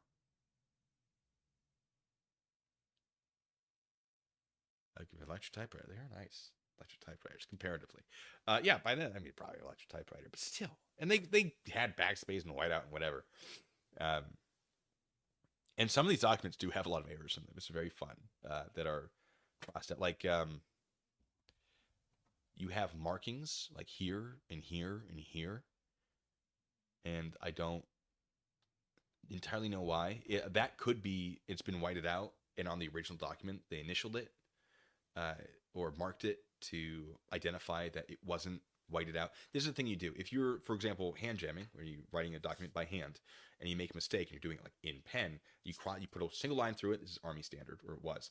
And then you initial above it, so that when someone's looking at it and they go, was this altered after the fact? You go, no, the person who wrote it initialed it, so that you can identify that they were the one that made the correction. That might be what we're seeing here, where, like, yeah, you had some things whited out or some errors, or I don't know. But in this scan, we don't see that whiteout. One of the reasons that you would scan these documents in the first place when we redact stuff. So I know, off topic, but when I had my when I was working counter narcotics, and I had a crew, which is not I had like a few people who were confidential informants. I think that's the term we used. And basically, only I knew who they were. And then I had a second investigator who was like the other person that was part of this program. The agents didn't know who they were, although I'm sure they could have guessed. They really cared. All their identifying information was kept in a locked cabinet that only I and the other investigator had access to. Every identifying anything in their documents became a number. It was marked over, and the number was written in, so that you only need to know the number. We knew what the number was. We had the master list. I want to come here. They were all useless.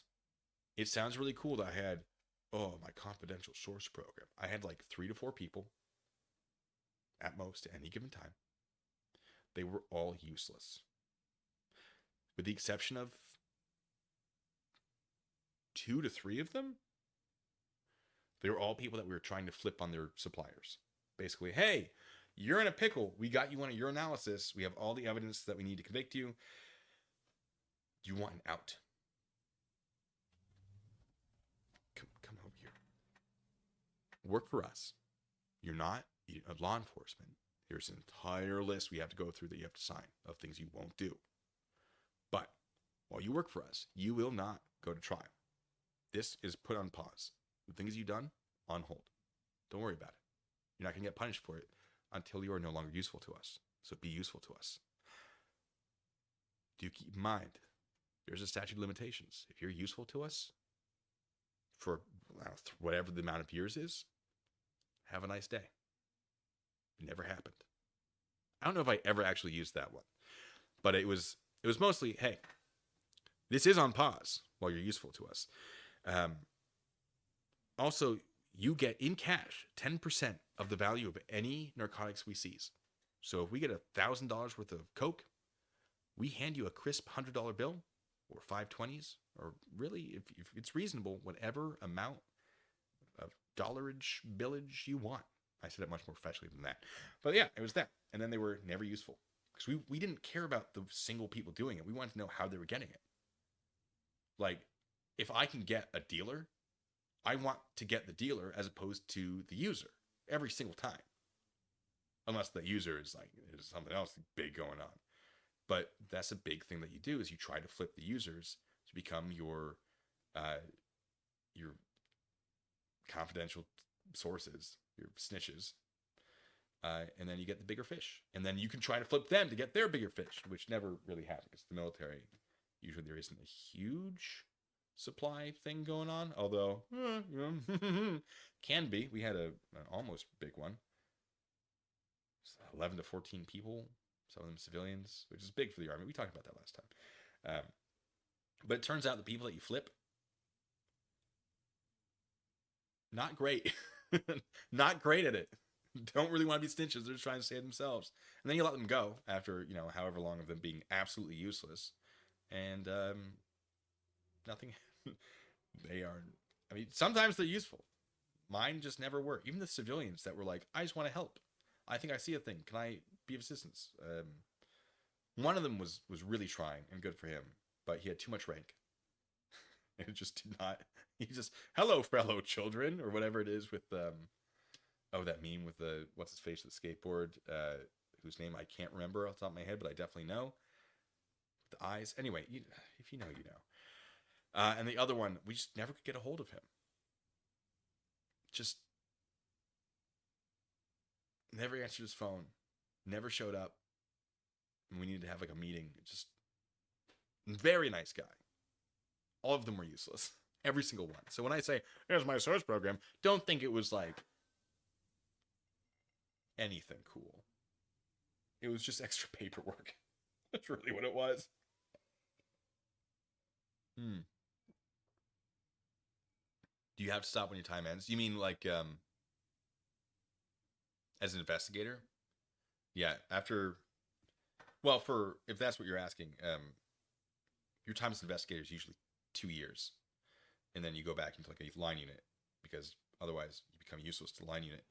As I learned, because I was straight out of basic. So what did I know when I went back? I fought very hard to get good, though, and it worked. It turns out the secret to being noticed in positive ways is doing good things a lot, very publicly, and volunteering for everything. It's risky, but it worked. But yeah, you can push to do it longer, but they like to rotate people through, because it makes the skill set of the military police stronger. Although apparently they're getting rid of the military police, or like downsizing to the point where they're not really doing law. I don't even know. I don't know, because I'm still military police, just not in a military police unit. And I'm currently working on actually getting a different MOS. Apparently just at the right time.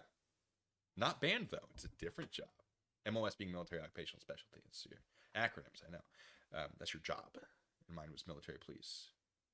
I'm skill matched into an Army band unit where I do their operational security stuff. It's great. Oh, wonderful unit. But I got invited to do something really cool, and it might not pan out. So I want to keep close to the chest until it pans out. Go 11 Bravo. I don't have the knees or the back for that. 11 Bravo being Steve Buscemi. That's the one. Thank you. 11 Bravo's infantry, if I remember correctly. Oh, that blue cord. I want the shoots and snare cord. That's the one I want. I don't know if we're still allowed to wear that with the new AGSUs. The blue cord is nice, though. It is nice. But also the infantry. Hey guys, you know why the sky is blue? Do you know why? Let me tell you. It's because God loves the infantry. Sorry. No, one of my best friends is infantry, so I can't complain too much. But infantry and military police, bitter rivals, because military police like to pretend we're better than infantry. Infantry hates that. They hate that so much. I said pretend. I said pretend. Don't at me. Andrew Thompson knows. Write a short story about trying to take down the E4 Mafia. That would be fun. Like a fictional thing where they're just too clever for me. Where it's like little rats running around being too smart. Oh, the E4 Mafia is nothing to shake a stick at. They're resourceful. Oh, it's a family-friendly channel. I can't say what I want to say. But let me see if I can finish this page. Then maybe we'll hang out for a few minutes. All right. They never sent any. Yeah, we're back into this. Where were we? What were we doing? So they never sent any additional samples. And that the next they heard regarding the rock formation, which they had sent Palmer. Why are you? What is this? Was when he called.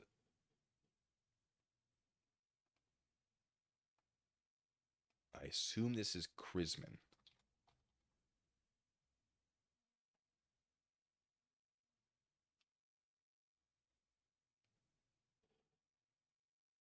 Could it be Chrisman and Dahl?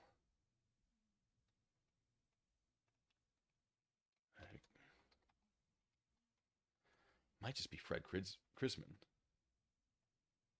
Yeah. And as the rock formation could have come from... Oh, I'm sorry. The entire point of me saying all of that was when you have these documents. Wow. Tangents. You have these documents, you mark on them, and then you scan them. So the original documents are kept in the... My God. I forgot where I was going with this, and it popped back into my head.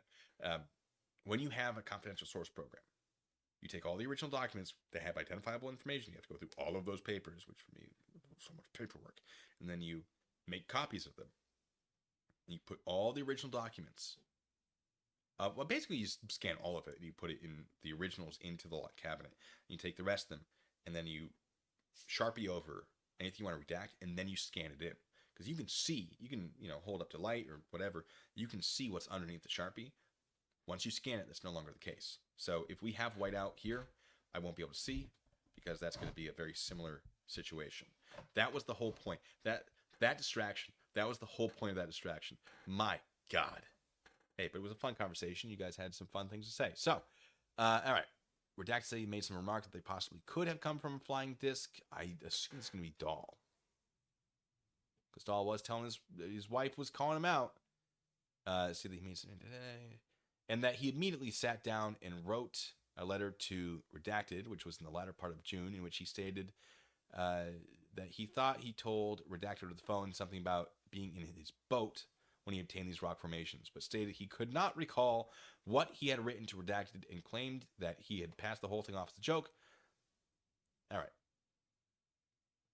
And it's going to be Palmer as well. To be like, wait a second, no. And it was Dahl that was in the boat, so he's going to be here. Oh, man, we're getting somewhere. And they told... Although Chrisman talked...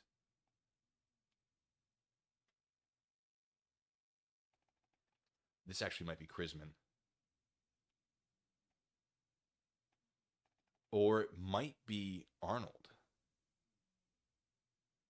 They talk over the phone? Hold on. Squeaky chair time. I'm going through the book. July 29th. Landed at Barry's Airport.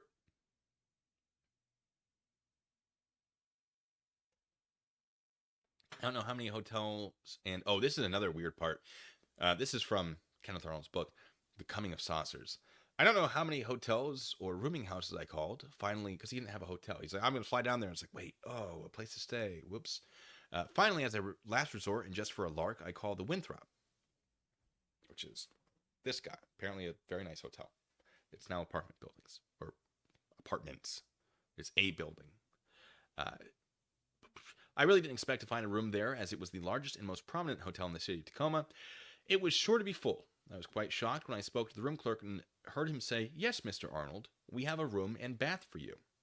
I recall asking him several times if he was sure that the room was for Kenneth Arnold. He muttered something and evidently went back to his cards and papers. He came back over the telephone to tell me that yes, he had a room for me. I was positive he was mistaken. I thought maybe he did have a room reserved for a Mr. Kenneth Arnold, but it couldn't be me. I explained it to myself by thinking that another person by the same name had ordered the room, and just by coincidence, I happened to fall heir to it. Heir, H-E-I-R, in case you're wondering what I'm talking about with heir, like inheritance kind of heir. Where was I?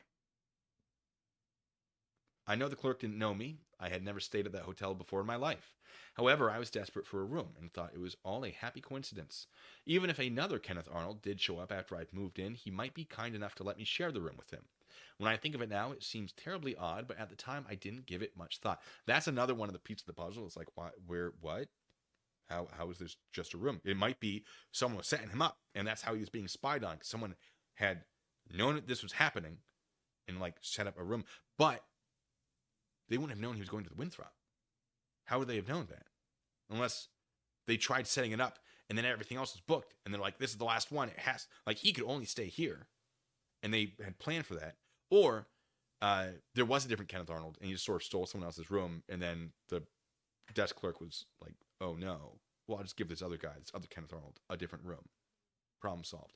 Or a room had been reserved and then either Kenneth Arnold forgot about it, or the person who was supposed to tell him that the room was reserved forgot to tell him about it. Like, there are options. One of them is some really strange something is going on, but not all of the options. We'll go over that when I make this actual thing. All right. He had twin beds and a bath. I was tired and dirty. Once planted there, it was going to be awfully hard to move me out. While preparing my bath, I grabbed the telephone book and began looking for a Harold A. doll. There were several dolls in the book. I phoned an H.A. doll and found that he was the fellow I'd come to see. Mr. Doll was not too anxious to talk to me. In fact, the first thing he said was, why didn't I go back home and forget this whole experience, which is consistent with some of what we're seeing here. That he's just like, I didn't want anything to do with it. You know what? I was wrong. Sorry. We keep going. I thought this rather strange, since so much smoke as his experience had caused, the story getting clear to Chicago and back to me, must mean that there was something to it. Mr. Dahl stated that he refused to talk about or discuss the matter of his experience or flying discs with anyone. I think I was on the line for half an hour before I convinced him that whether his story was true or false, I had come all this way to talk to him, and doggone it, I wouldn't go back home without an audience. He said that he had nothing but tough luck ever since the whole business started, and that probably he and I would both be better off if we left the subject alone. His last words on the phone, however, were that he would come to the hotel to see me within half an hour. So, I'm thinking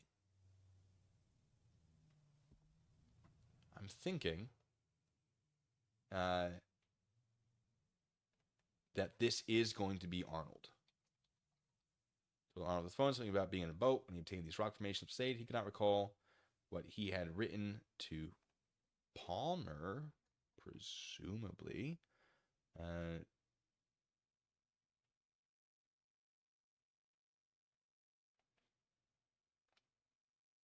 This could be, either one of these could be, I mean, this could be Palmer or Arnold. The thing is, Krisman called Palmer, and Palmer recognized Krisman's voice as someone he'd interacted with in the past. So, in his boat, this would be Dahl. Over the phone, something about being in his boat. Not that Dahl couldn't have called or said something.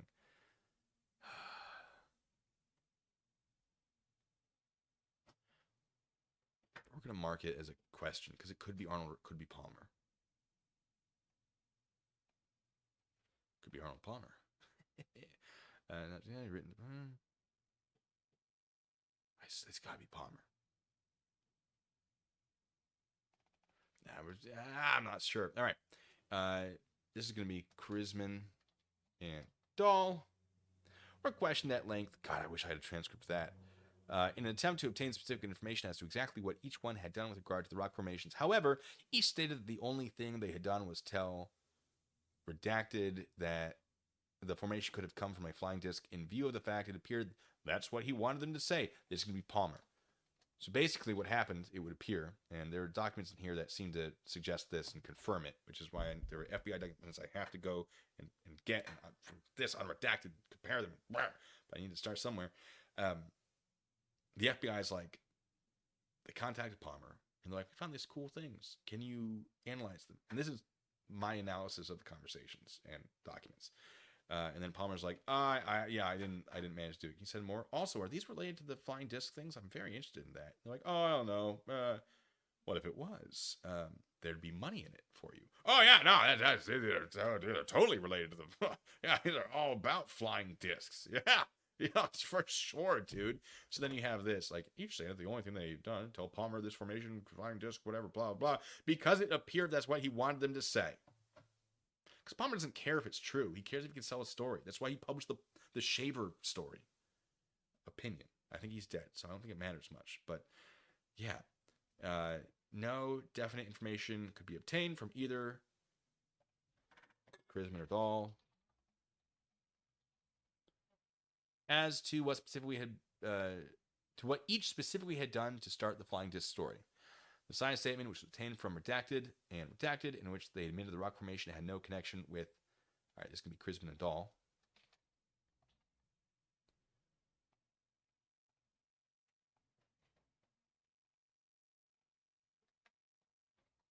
And in which they admitted the rock formation had no connection with any flying disc, is being forwarded to the Bureau herewith.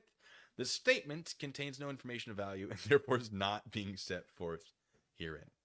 Well, and there's so much more. Oh boy, what is that? What is that? Which one is this? I think this is Captain Davidson. Oh, these are all related as well. We're not. So much.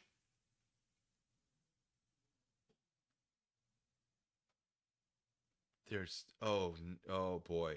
All right. Thursday I received a telephone call from Tacoma and just conversation that okay, this is Smith. This is EJ Smith talking about getting a phone call from Arnold. Yeah. I'm fairly certain. And then they also say, oh yeah. Yeah. Dahl and Crisman told us this story. There's so much to be unredacted, and so much of it is unredactable, and we're gonna do it. Well, I'm gonna do it, and you guys, if you want to just stay for the ramblings and distract me, by all means, because I'm losing my mind over here. 2 hours is about as far as I can go. J-Car, hello, how are you going? How's it? I'm losing my mind, J-Car. J-Car, come here. I'm losing my mind. Come over here. It's crazy. Sorry, we're having fun here. Let me check the chat real quick. Hi.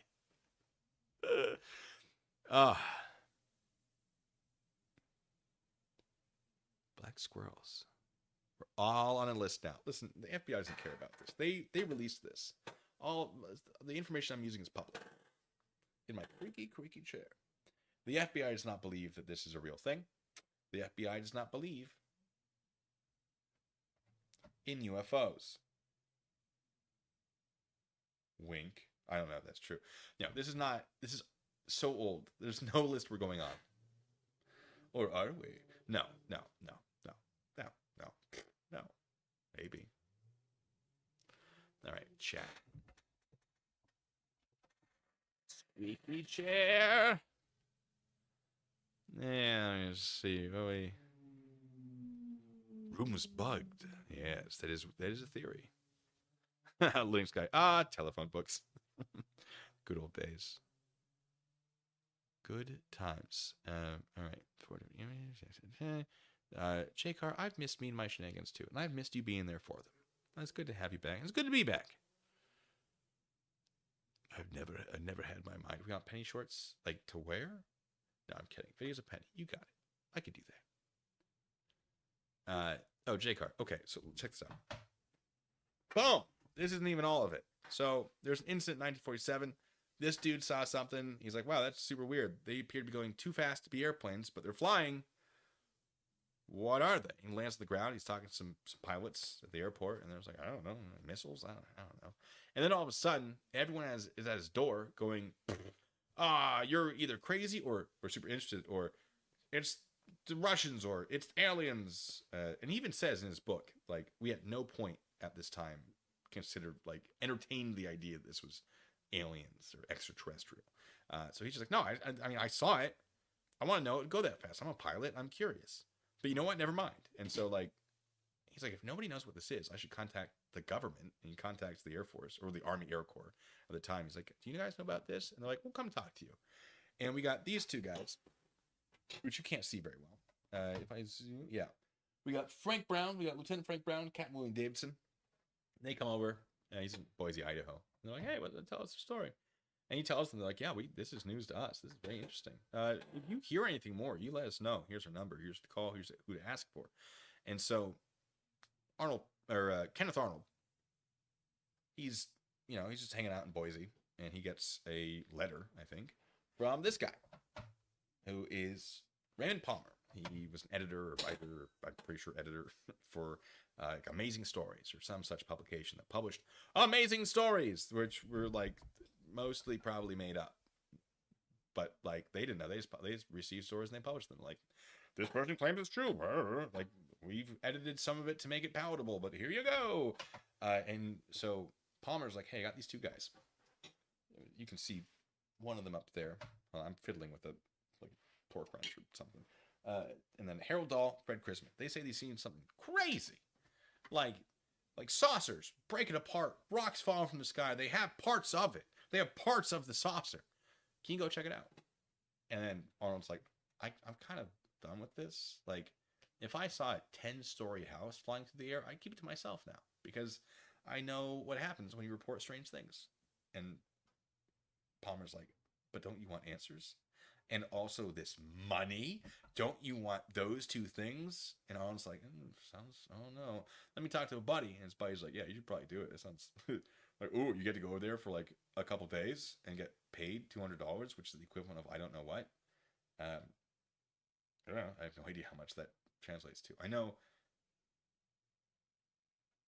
Well, no, I have no idea. But like enough that it's tempting.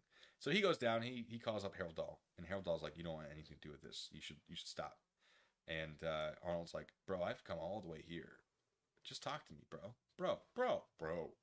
And Dahl's like, fine, I'll tell you the story. And then he gets his coworker, or maybe boss, Fred Chrisman involved. Fred Chrisman's a character for a lot of reasons that you'll find out in the future if you watch the future videos once it's made into like a edited thing. And they're telling this crazy story. And then Arnold's like, I'm going to get my buddy in here, E.J. Smith. He works for United. He's over here. And he also saw something on July 4th. And we're buddies. Like, let's bring him in. And then they call Army Intelligence. And they're like, hey, you two guys that I talked to before, remember how you said, call me if you hear anything? I've heard something. Heard anything. It's come here. And so they come over and they hear the story and they see the fragments of the disc. And they're like, okay, well, good to know. Thank you. And then Chrisman's like, no, please, you have to take these with you for analysis. He just wants them analyzed, I presume. And then on the flight back at like 2 in the morning, because it's Armed Forces Day at Hamilton Field, they got to bring their B-25 back. And one of the engines catches on fire, catches the wing on fire, wing breaks off the tail. You have a soldier who's never flown before, has to like get a parachute thrown on him and then kicked out of the plane. You got what's the other one? Like a technician. I don't think he's ever parachuted before, but at least he's flown before, I presume. Because the other guy had never flown before, and it's like, yeah, I'm never flying again. So 2 of them make it out. I think the technician was like critically injured, but the other guy wasn't as bad. They crash in Kelso, Washington. The intelligence officers do not make it. Now all of a sudden, there's at least one newspaper that's getting phone calls saying planes crashed. There are 2 Army intelligence officers that died. Here are their names, which is not released by the government yet. That plane was shot down with a 20-millimeter cannon. Why?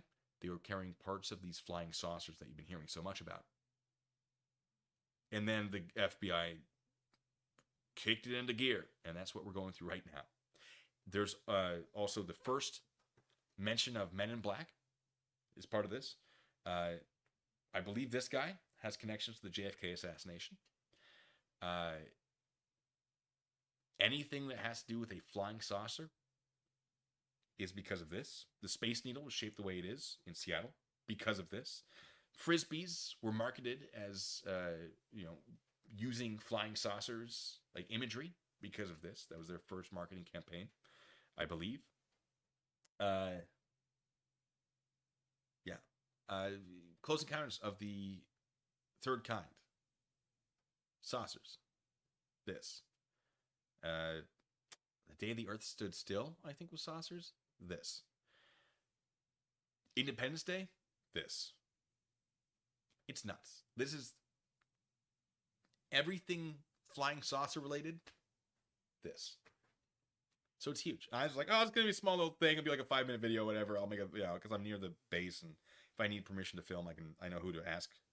If I want to be like, oh yeah, those flying saucers you thought you saw? Yeah, it's just planes, whatever. And then I found out, no, it's something different. And I think I've solved it.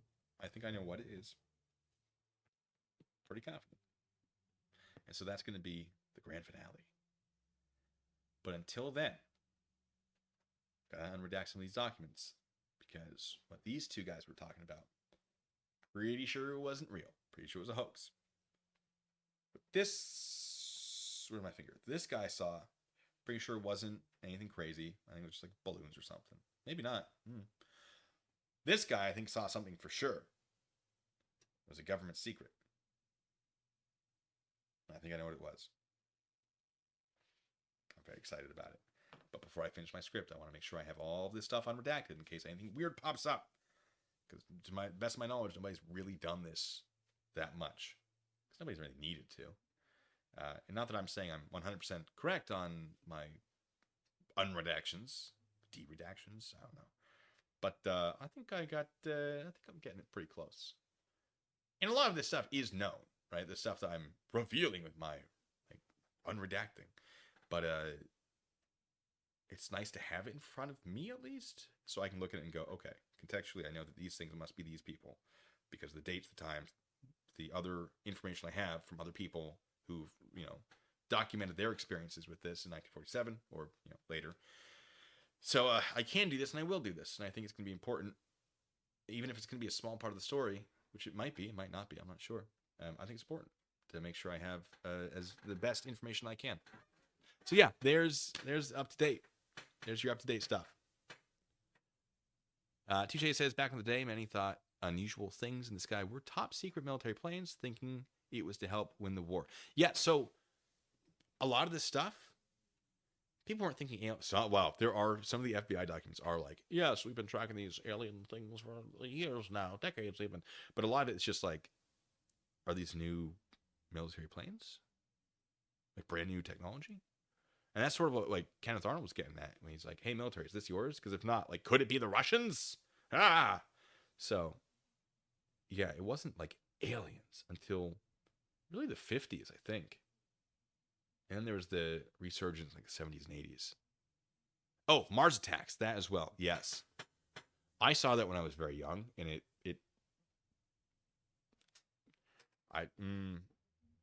there's that scene where the guy, because they're like, oh yeah, you can his weapon, he could put it together, take it apart blindfolded, and then the aliens, he picks up his gun and it jams, and then he gets shot and disintegrated. And I saw that, I was very young. I was like, oh my God, his family watched that happen. That's horrific. And I never went back to that film. I feel like I should, just to be like, oh no, this film is great. But that as a child, and I'm just like, what if I saw my family disintegrate on television? It was not. I recognize that it's a much beloved movie. I have not seen it. Orson Welles. Yes, the inspiration for the voice of the Brain, or if you believe conspiracy theories on the internet, Pinky from Pinky and the Brain. Although that was a Jules Verne story, I believe, and they were not saucers. They were an alien race that had never invented the wheel. So everything was hinged or jointed. And that's what made them so interesting, because they had big old legs.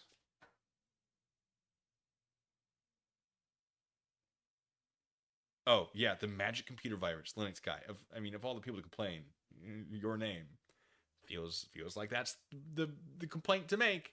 Yeah, samesies. Michael, it's good to have you here. You've been here from the beginning. You were there for The craziness. Ah, yes. Touche says 1962 World Fair held in Seattle is why the Space Needle was built. That's true. I have some cups that I got in a yard sale from the 1962 World Fair. I think I might have I have some things from the fair somewhere. Because that's cool. Pretty sure it's from that. Yeah. Hmm. Oh, your dad had the reel-to-reel tape of the radio broadcast? That's cool. I have, all right, okay, not as cool. I have a record, unsealed, of the moon landing broadcast.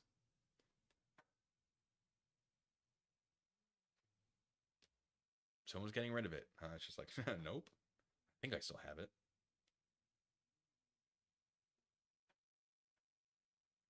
That is cool, though, having the reel-to-reel. I almost got a reel-to-reel player just for the aesthetic, but I didn't think I could fit it in. Unfortunately, alas.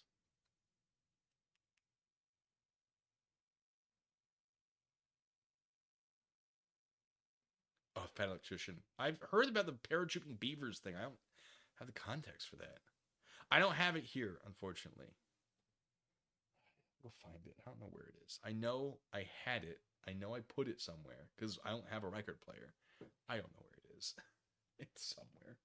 But it exists. I should have it. We did circle all the way back around to Jules Verne's. Or Jules Verne. Sorry, I'm fiddling. Which brings us back to the Hollow Earth. Why did not man discover by looking around him that he was living on the surface, what is, practically speaking, an immense sphere? To be exact, spheroid. And why did man for centuries think the earth was flat? Why, indeed? Simply because the sphere was so large that he could not see the curvature, but thought it was a flat surface, and that he should be able to move all over the surface of it appeared so natural that, when scientists first told him it was a sphere, he began to wonder why he did not fall off. Or at least, if he lived in the northern hemisphere, he wondered why the Australians did not fall off, for he had no conception of the law of gravity.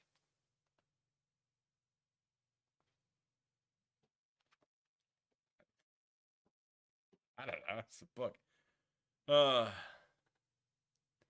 Yeah, produced the film 1,000 Days. Kennedy. I still have one of the 3 produced. Big old film can. It looks new. No idea what to do with it, says J. Carr. I also don't know. But anyway, I think that's going to do it for me, ladies and gentlemen. Everyone, hey, thanks for being part of the shenanigans. We had some fun in the beginning, didn't we? For context, someone got confused and tried to make some claims. And I gave them accurate information. They refused to accept it. And after a solid like 20 to 30 minutes of this, because I was having fun, I got to use my whole this thing. Which didn't do the thing. Why didn't it do the thing? You're not gonna do the thing? No?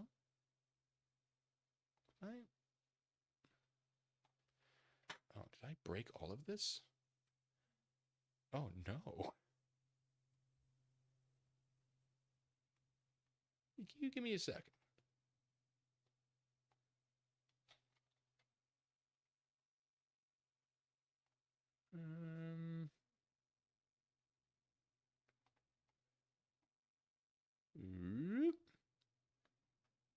That's better. Yeah, it was a lot of it was just an excuse to try this, which we're gonna try again. There it is. All right, now that we're here, I got a sketch. There we go. Tell me that's not fun. Come on. I love it.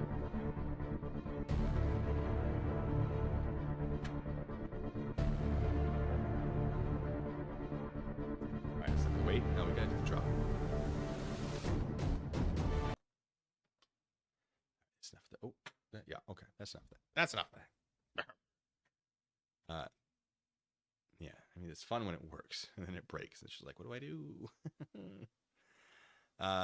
Yeah. Now, as a reminder, folks, don't be nice to people when they come in. Just get my attention, and I will address it personally. I don't want anyone to go and be harassing.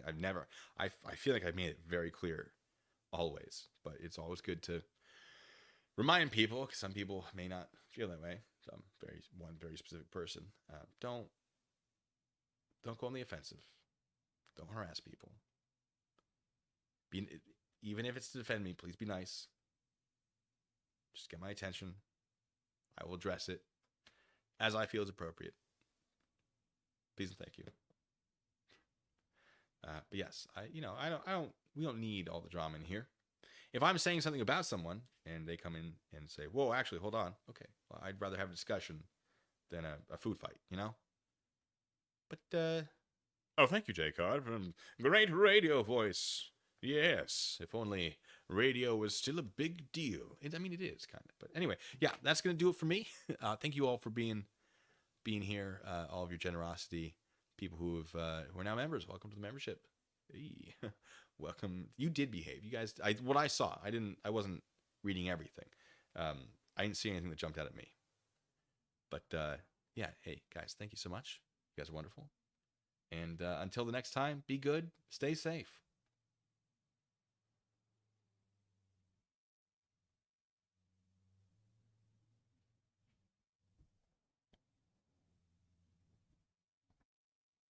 Okay, well, hold on. Well, before I got out of here, 1B Thunder says, I did basic training in 1969 at Fort Lewis. Lots of stories. We're going to have to... That does sound like a fun time. All right, back to where I was with the black... bye.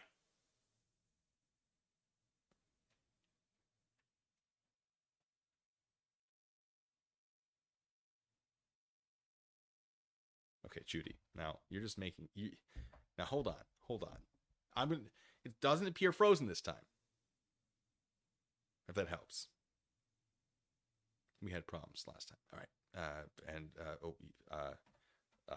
Bye.